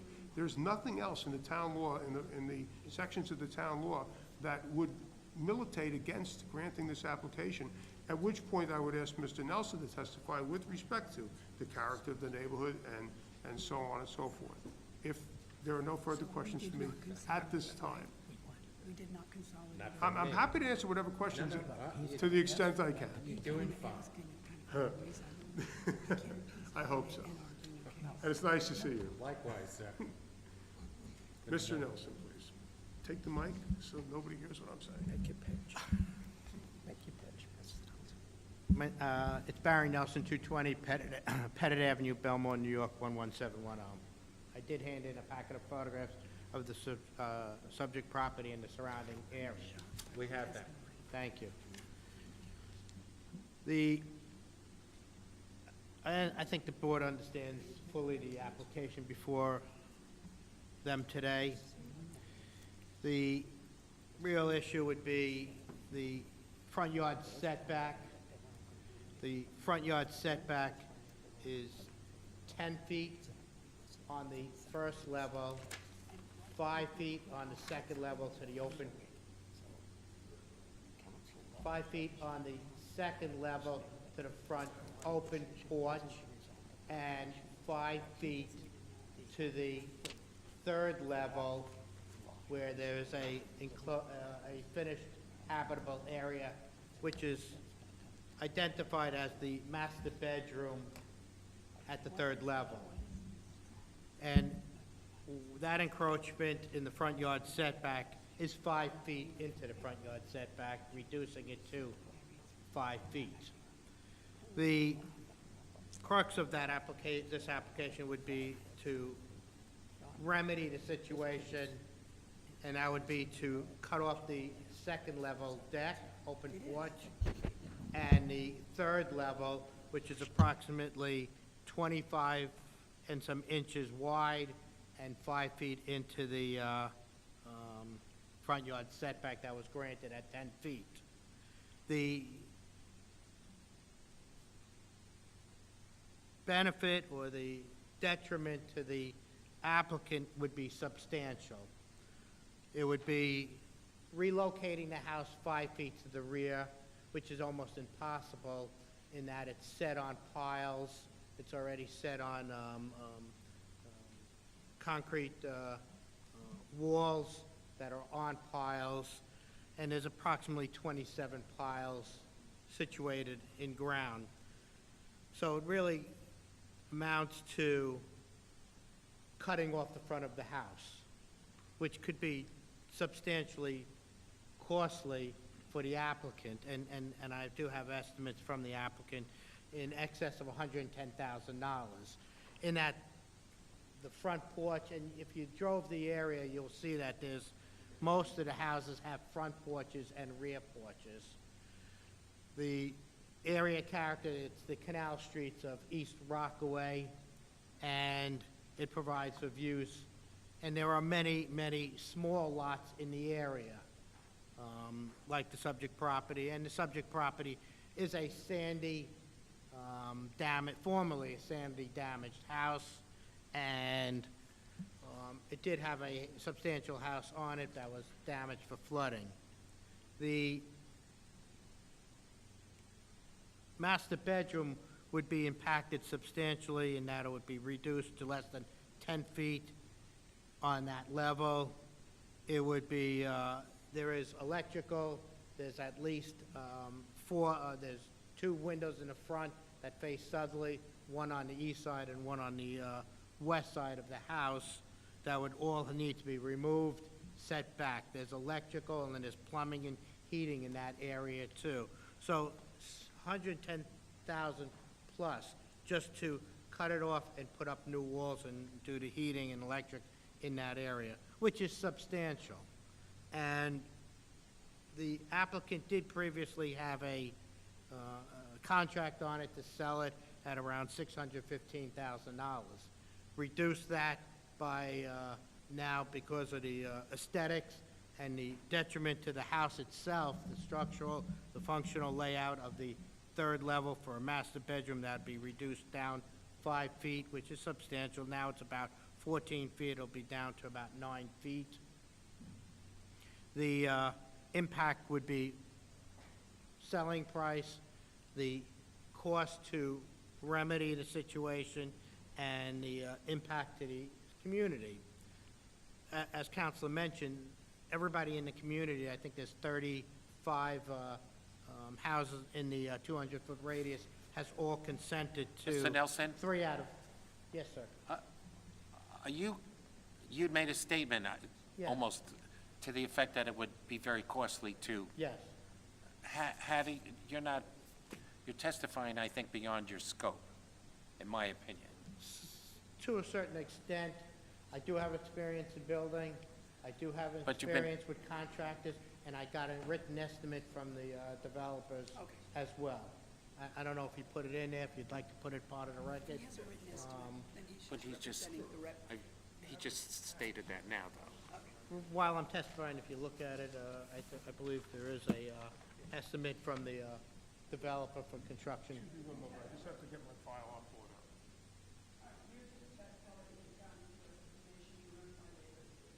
Yes, thank you. But I do have experience in constructing. I've constructed houses in the past. I'm presently going to, board granted a application for, thank you. So, in continuing, as Council mentioned, there was a recent grant, and there are other grants and of front yard setbacks. The most recent was the one that the applicant, Counselor, submitted, and that would be at the northwest corner of Rames Avenue and North Boulevard.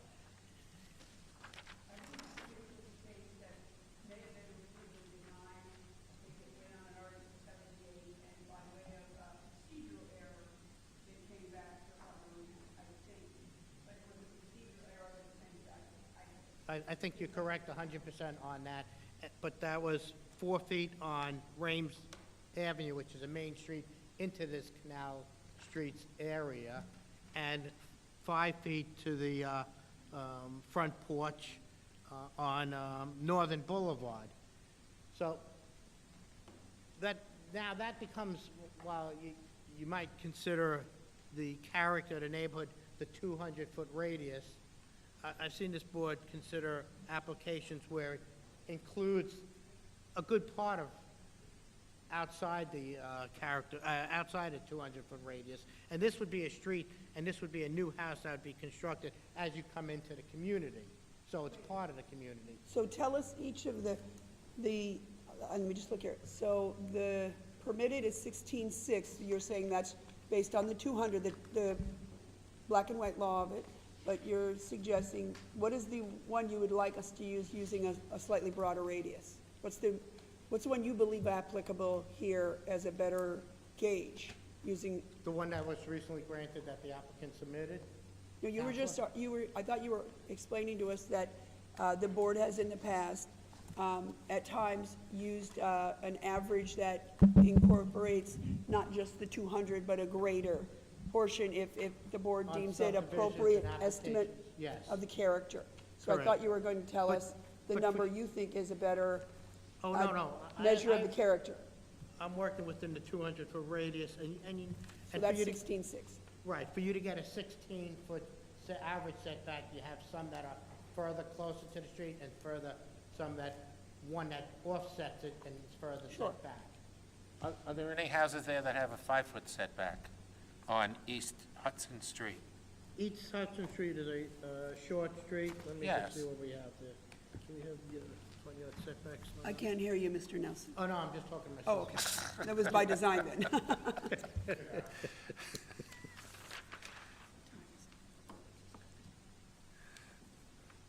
The house, there are none that have, what was the question? I'm sorry, let me. Are there any houses on East Hudson Street that have a 5-foot front yard setback? No. And it's well determined that the average front yard setback on East Hudson Street, as per Eagle Design, is 16 feet 6 inches, 16.6 feet. That's what's identified on the radius map, yes, sir. Now, this house now has been up for 2 years. There has been sales that have taken place in the area, and activity in the area. The most recent one was on, let me just give it to you. Number 2 East Hudson Street, which is across the street. That house sold for, while it's on a larger lot. What is it on our radius map by name, because I don't have the numbers? It would be the house, first house in on the south side. Is that the one called Daniel Hiller, or is that the one called Antonio? Antonio Edigo, It goes around the corner. So that one sold for what? $780,000. It's on a 60 by 100, a larger house. It's right across the street. Okay. And I'm just gonna hand in that comparable sale. That house is across the street from the subject property. This is and your it's- benefit version, right? This is your benefit analysis. Yes. In fact, number 11, which is on the same side of the street, is a small bungalow house on an 80 by 100 that sold 6/20/21 for $430,000. It's smaller, much smaller house. Where's that one? It's on the, actually, that's the one with the 9.9-foot front yard setback. The end on the north side. So you do have sales, your sale activity in the area while the subject property was under construction, constructed without any detriment to property values for the neighborhood. How much did that one on the inside for? $430,000. It's a small bungalow, it needs a lot of work. I was gonna say, that seems disparate. I have, on Evans Street, 12 Evans Street, that sold for $705,000.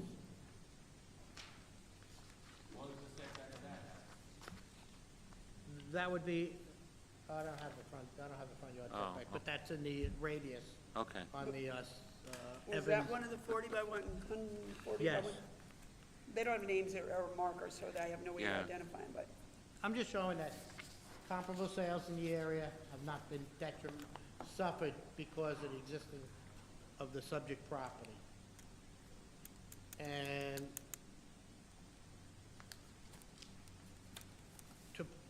to come to an end, what we're talking about is an existing house that's already been in the community for now 2 years. It's up. For it to be remedied is a substantial impact, and it would now be another year before it can be put on the market for sale again. It would be, did we get the copy of that estimate into the record? I think we did hand it in, right, Dawn? The The cost estimate by- of, the cost, the estimate of the cost of the change if it were, if it had happened. I think I hear it, yes, yes. you did. I'm asking about the supporting documentation for the proposition that in order to rectify this, it would cost, I think you said $110,000 or something like. Mr. Nelson just gave that letter as an exhibit. Yeah, I just want to make sure we have the document, that's all. Right, we have the estimate? Okay. In conclusion, if you drove the area, in fact, just a little bit further south, there are walks, houses on walks without street frontage. But you'll see that the character of the neighborhood now is, after Sandy, substantially, many of the houses have been knocked down and constructed. And it's my opinion that the granting of the application and to maintain the house as it exists is not going to be detrimental to the surrounding community, and it just becomes part of the community. Thank you. Thank you, Mr. Nelson.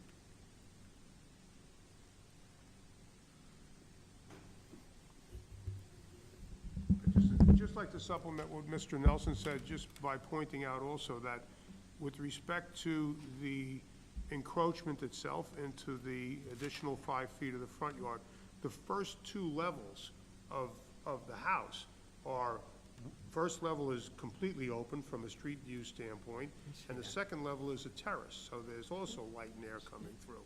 It's really until you get to the 3rd floor that there's a physical portion of the house that extends into the variance area that we're requesting.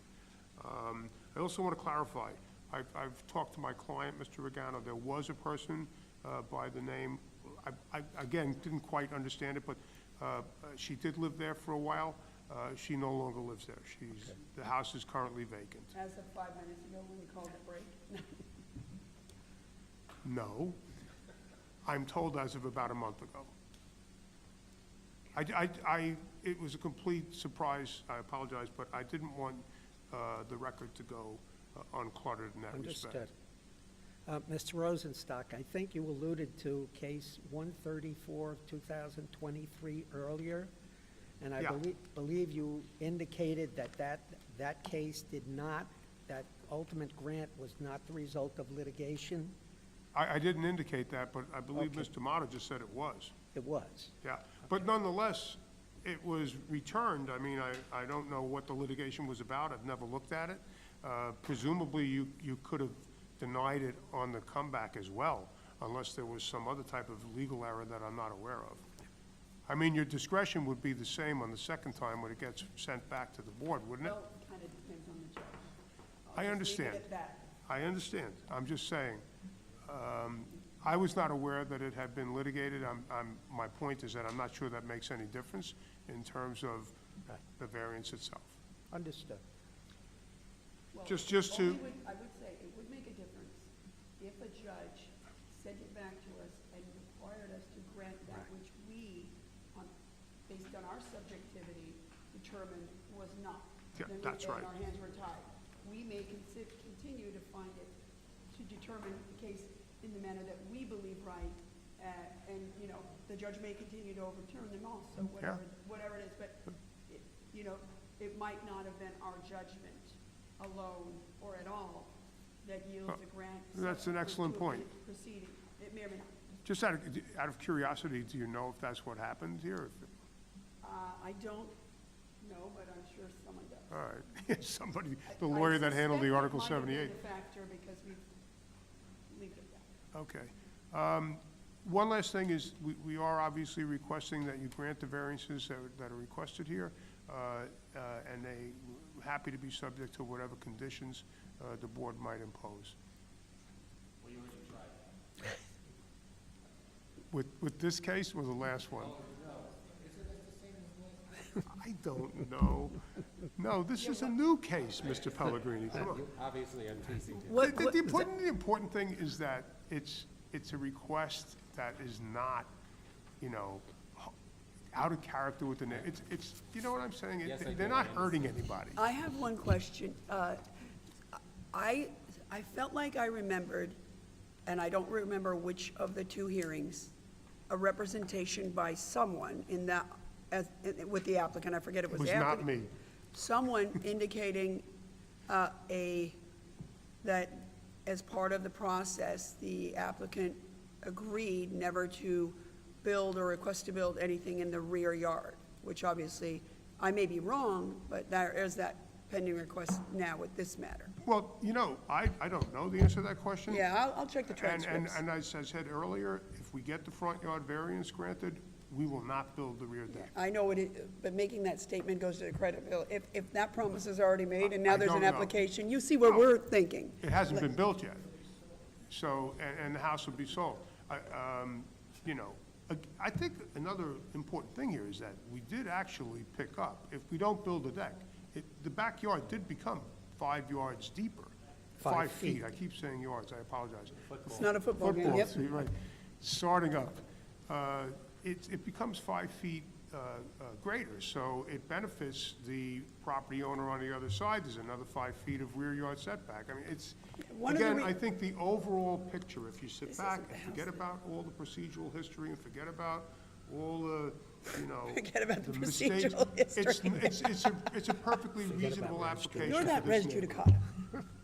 That's really what I ask you to do. Let's just take a fresh look at this and take a fresh look at what you granted in the other case, and I think you'll find what we found, which is that it's a reasonable request. Is there parking allowed on the street in front of this?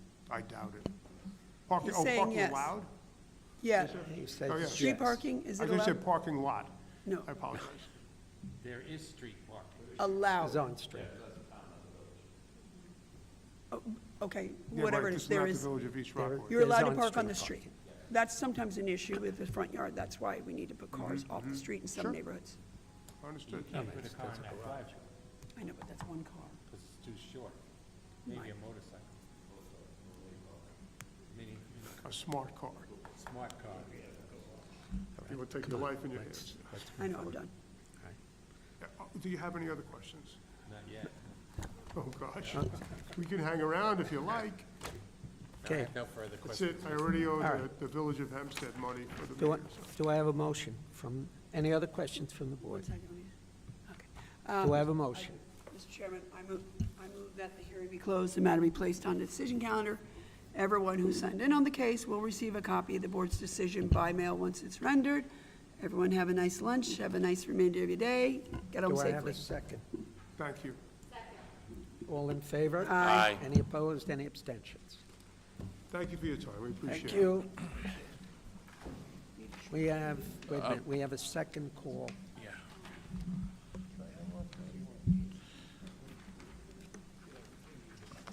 All right. Mr. Chairman, we have a second call on case 250-23 Belmore. Brian McManus, Take it install there's pool and no one in pool the room. equipment not permitted in side yard, also known as 2466 Shelley Court. We have the same issue with this case. It's a pool Wait. case. Oh, it's an And install. nobody showed up. But it's an So- install. Yes. Okay. So what would we like to do with this case? Well, they don't have to order it here because it's not installed, so I guess we could send them a notice saying, you know, they gotta reach out to us and solve the notice, or we'll dismiss it, right?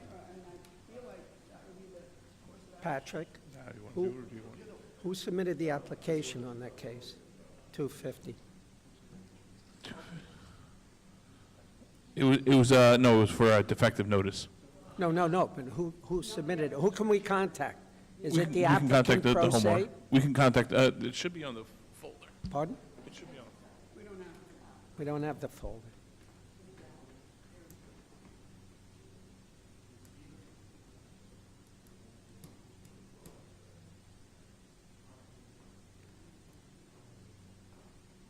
We should contact someone. Yeah, we need to let them know that they didn't show up, and if they don't call the office and get the, you know, the administrative thing corrected so we can put it back on, Yeah, then we're gonna dismiss we'll it. dismiss it. All right? You want to take a 5-minute break? How long do we think our decisions are gonna be? Not very long. I don't even think we need a break. Okay. All right? You want to go through?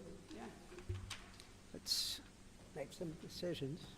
I think so, but where are we gonna eat? 252 of 23 was granted from the bench. Case 244 of 2023, FRJ Lawson Donuts, Inc., renewal of a grant. Do I have any discussion? If not, do I have a motion? I move case 244 of 23 Oceanside Dunkin' Donuts at 3151 Lawson Boulevard be approved as requested with normal. Do I have a second? Second. All in favor? Aye. Any opposed, any abstentions? Case 245 in Roosevelt, Gladys Arocho, also a renewal. Do I have any discussion? If not, do I have a motion? Mr. Chairman, I would move that case 245 of 2023 in Roosevelt Gladys Arocho, as you've described it, be granted as requested, 5 years, same conditions. Do I have a second? Second. All in favor? Aye. Any opposed, any abstentions? Case 246 of 23, Zor and Lynn. That's a renewal of a grant to maintain a two-family. Any discussion? If not, do I have a motion? I move that case 246, 2023, and near Floral Park at 245th Street be granted for 5 years with the same previously imposed Do I have a conditions. second? Second. All in favor? Aye. Any opposed, any abstentions? Next case, 247 of 23, Polat Nisimov, who, by the way, made a pretty good presentation. Yeah, I think Great so. person. Yes. Yeah. And do I have any discussion? If not, do I have a motion? I move case 247 of 2023, located at 594 June Place, near Valley Stream, be granted as requested. Do I have a second? Second. All in favor? Aye. Any opposed, any abstentions? Next case is 248 and 249 of 2023. I think we're going to hold that case on reserve. I think we're going to hold that case on reserve until the fence issue Yes. is resolved within a week. All right, case 250 of 2023 was on second call, and no one appeared. And Patrick is going to contact the applicant or his or her representative and tell them that if they don't appear, we're going to dismiss the case.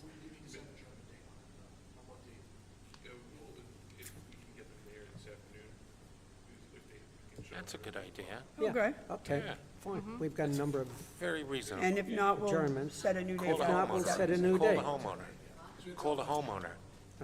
Case 251 of 2023, Nicholas Precope and Nina Passaro. Do I have any discussion? If not, do I have a motion? I move case 251 of 23 Merrick at 1443 Road Avenue be approved as requested. Do I have a Second. second? All in favor? Aye. Aye. Any opposed, any abstentions? Cases 253, 254, and 255 of 2023, Naya Alzate. Do I have any discussion? If not, do I have a motion? Mr. Chairman, I will move as it relates to cases 253 through and including 255 of 2023 in Levittown, Naya Alzate, I hope I pronounced it correctly, that the cases be granted as requested, whatever relevant conditions as it relates to, I guess, the shed be included. Do I have a second? Second. All in favor? Aye. Any opposed, any abstentions? Case 256 of 23 in Woodmere, Joffrey and Jordana Miller. Do I have any discussion? If not, do I have a motion? I move that case 256, 2023, Millers at 1045 Magnolia Place, Woodmere, be granted as requested. Do I have a second? Second. All in favor? Aye. Any opposed, any abstentions? Cases 257, 258, and 259 have been adjourned to May 17th at 2 p.m. 9:30 adjournments, case 148 of 2023, Megan Ruckner and David Muscat. Do I have any discussion? If not, do I have a motion? I move case 148 of 2023, located at 679 Euclid Avenue in West Hempstead, be granted as requested. Do I have a second? Second. All in favor? Aye. Any opposed, any abstention? Case 160 of 2023, Near East Rockaway. Do Do I have there should be a lot of discussion, and I think that I personally would like to have a chance to review the materials from the prior hearing, both of them. which was or was not incorporated in this case. Which was not incorporated in the case, as I understand it. He started to move for that, and then it did not appear that, it was my understanding that was not granted. But I am concerned that there may be some res judicata issues with this matter, but I definitely Just think some? I want to Just some? review prior materials, I want to have counsel, I want to be able to, We'll hold that case, take it under advisement, all right? Good. What do we have on the reserve calendar? I have a few things for the board.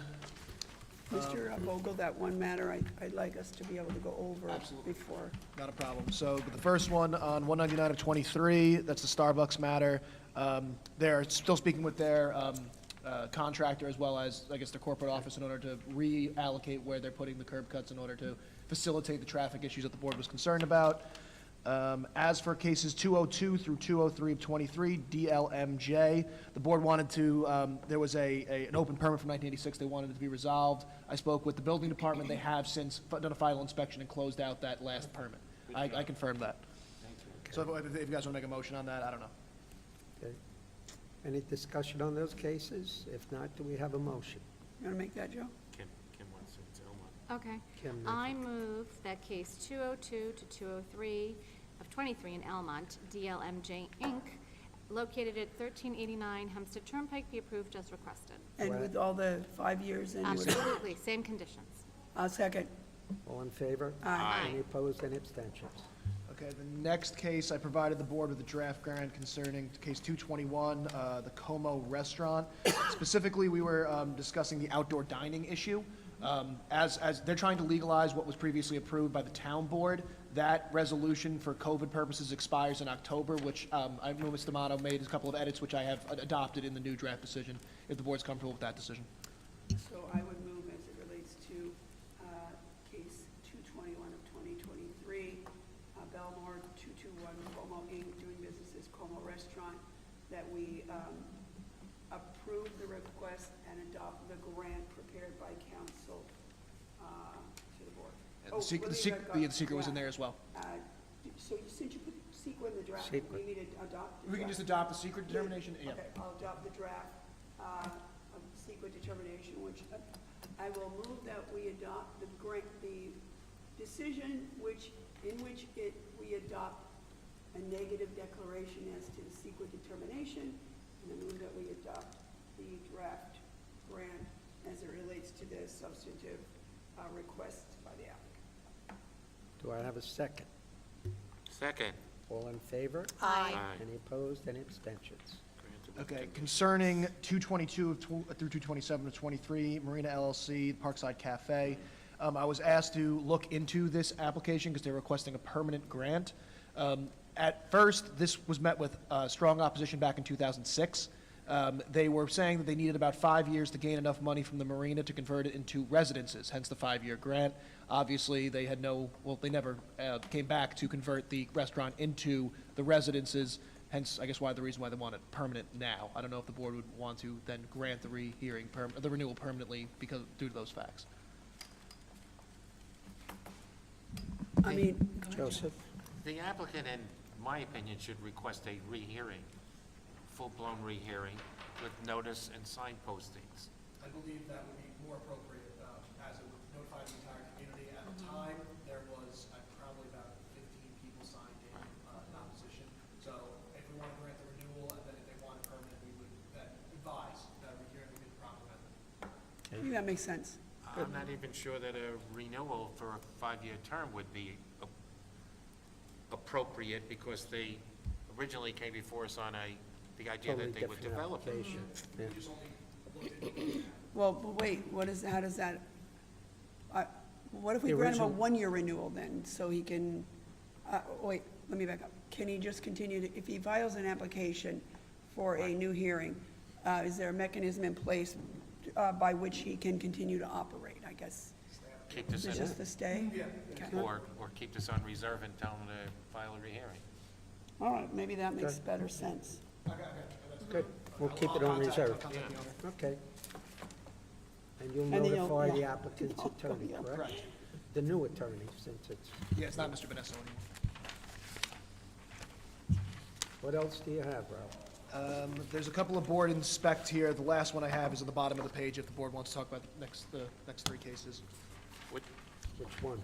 I don't know, Mr. Pellegrini, 235, 236. Yes, I inspected that, it seems to be fine.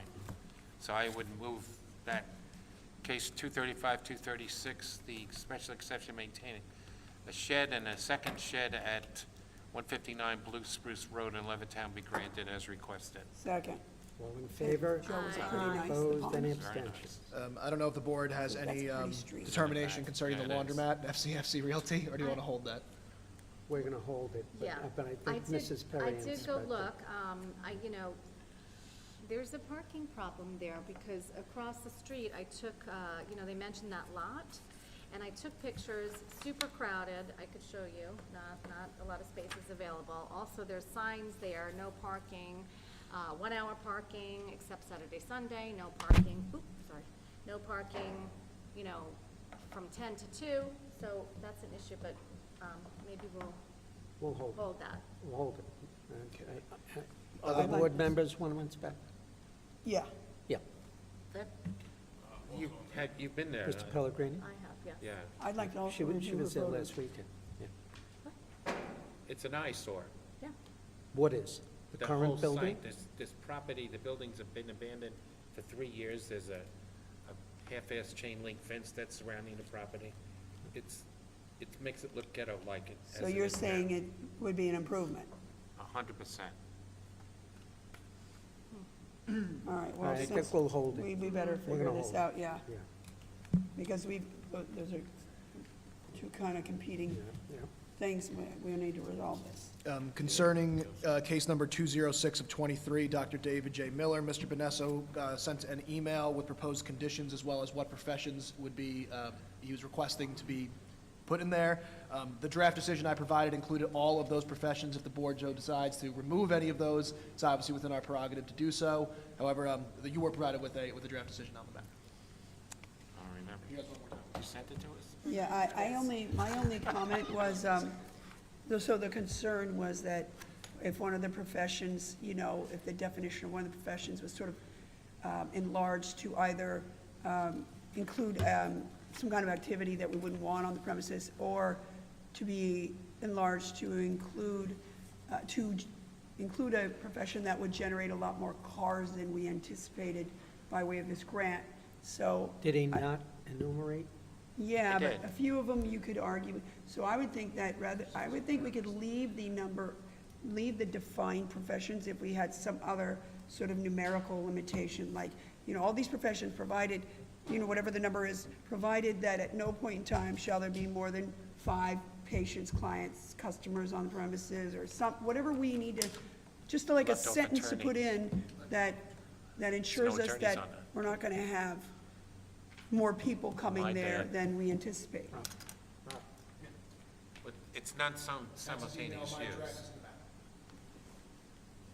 Rob, maybe if you just added a sentence, but in either case, there shall never, not be more than whatever the number 5 is. Or we can say occupancy, or we can say appointment only, and at no point shall there be. I mean, the only thing we're trying to Non-simultaneous make use.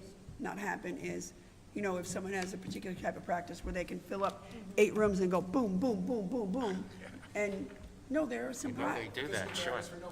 Yeah, boom, boom, boom, and so you're like 10 minutes, so then there's 8 cars, which wasn't what we envisioned in the practice of physical therapy. We envisioned 3 cars, so. That's, That's what he's requesting. Yeah. If we want to take a look at them and remove a few and also include that condition where it limits the simultaneous use of potential customers. Which one did you? sorry about that. Which one did you do? Don't say it. That's cool. I don't want that. I wouldn't approve that. Okay. I'm sorry. All right, so take that one You out. know, profession is a profession, Well, yeah, that's why the issue licensed isn't always a good terminology, because they're licensed. Well, some of them. I don't think so. Yeah. Okay, so let me Yeah. change, I'll go back and forth with the village and a couple of Yeah. Okay. Lastly, I have is the shooter's case. I did a little bit of research on this, also concerning the outdoor dining. There is outdoor dining in this case. It's not being requested because they're operating under the previous extension by the town board. In our decision, it makes it clear that the burden will be put on the applicant in the event of that expiration, and they have to come back to us. Okay, do I then have a motion? Who's going to, Who's going to move it, if anyone? I'll do it all. Go ahead. Okay, as it relates to cases 157 of 2023 through 159 of 2023, in Wanta, Eddie Magliaccio, doing business as Shooters, affecting the property located at 2109 Wanta Avenue. In Wanta, I move that the board grant the applications as requested and adopt the draft prepared by council to the board. Do I have a second? Second. All in favor? Aye.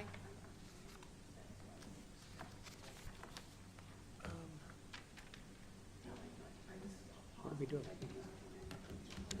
Do we have a decision on this case?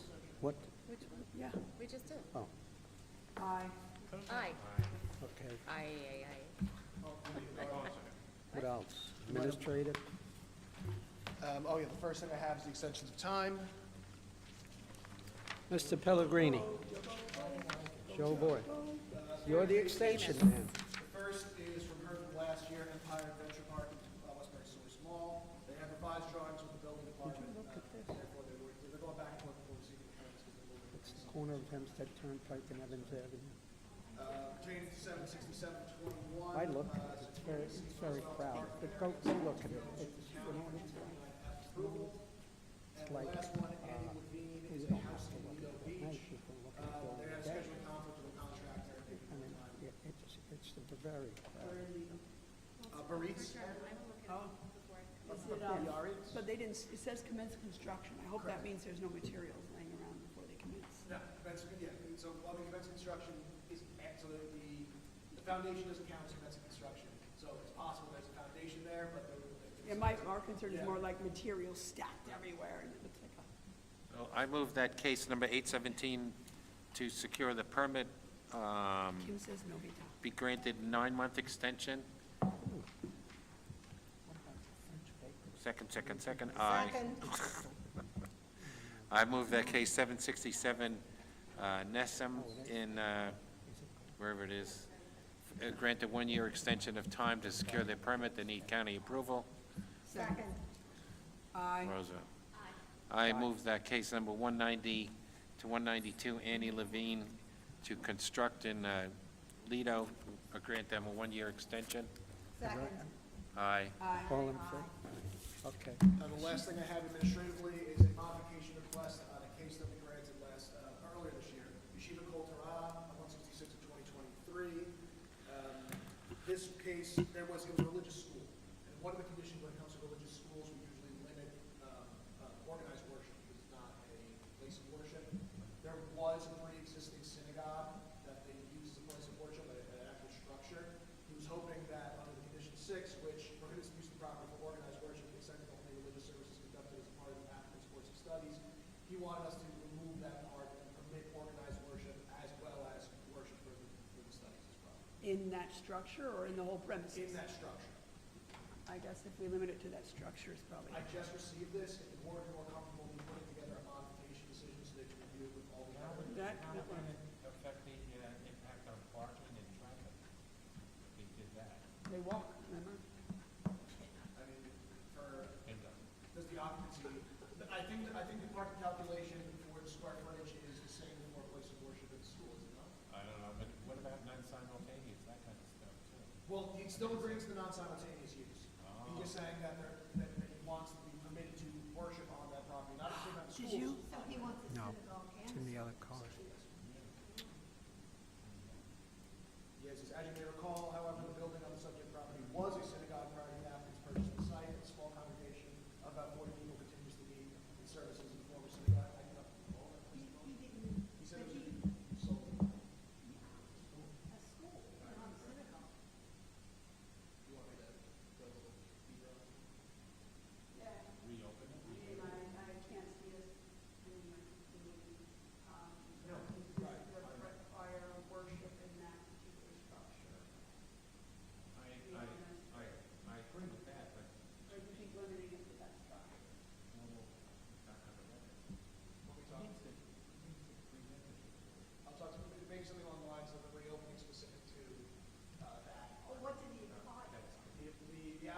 So it's to maintain education use, not religious use. It says the religious use was already granted previously on the parcel.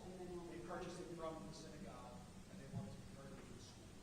So he was, I guess his presumption is the religious use that was previously granted prior to the relief that he got in the last case extends past. Oh, yeah, we're not gonna have any religious services there. You know, that sounds right. Where's it located again? This is in.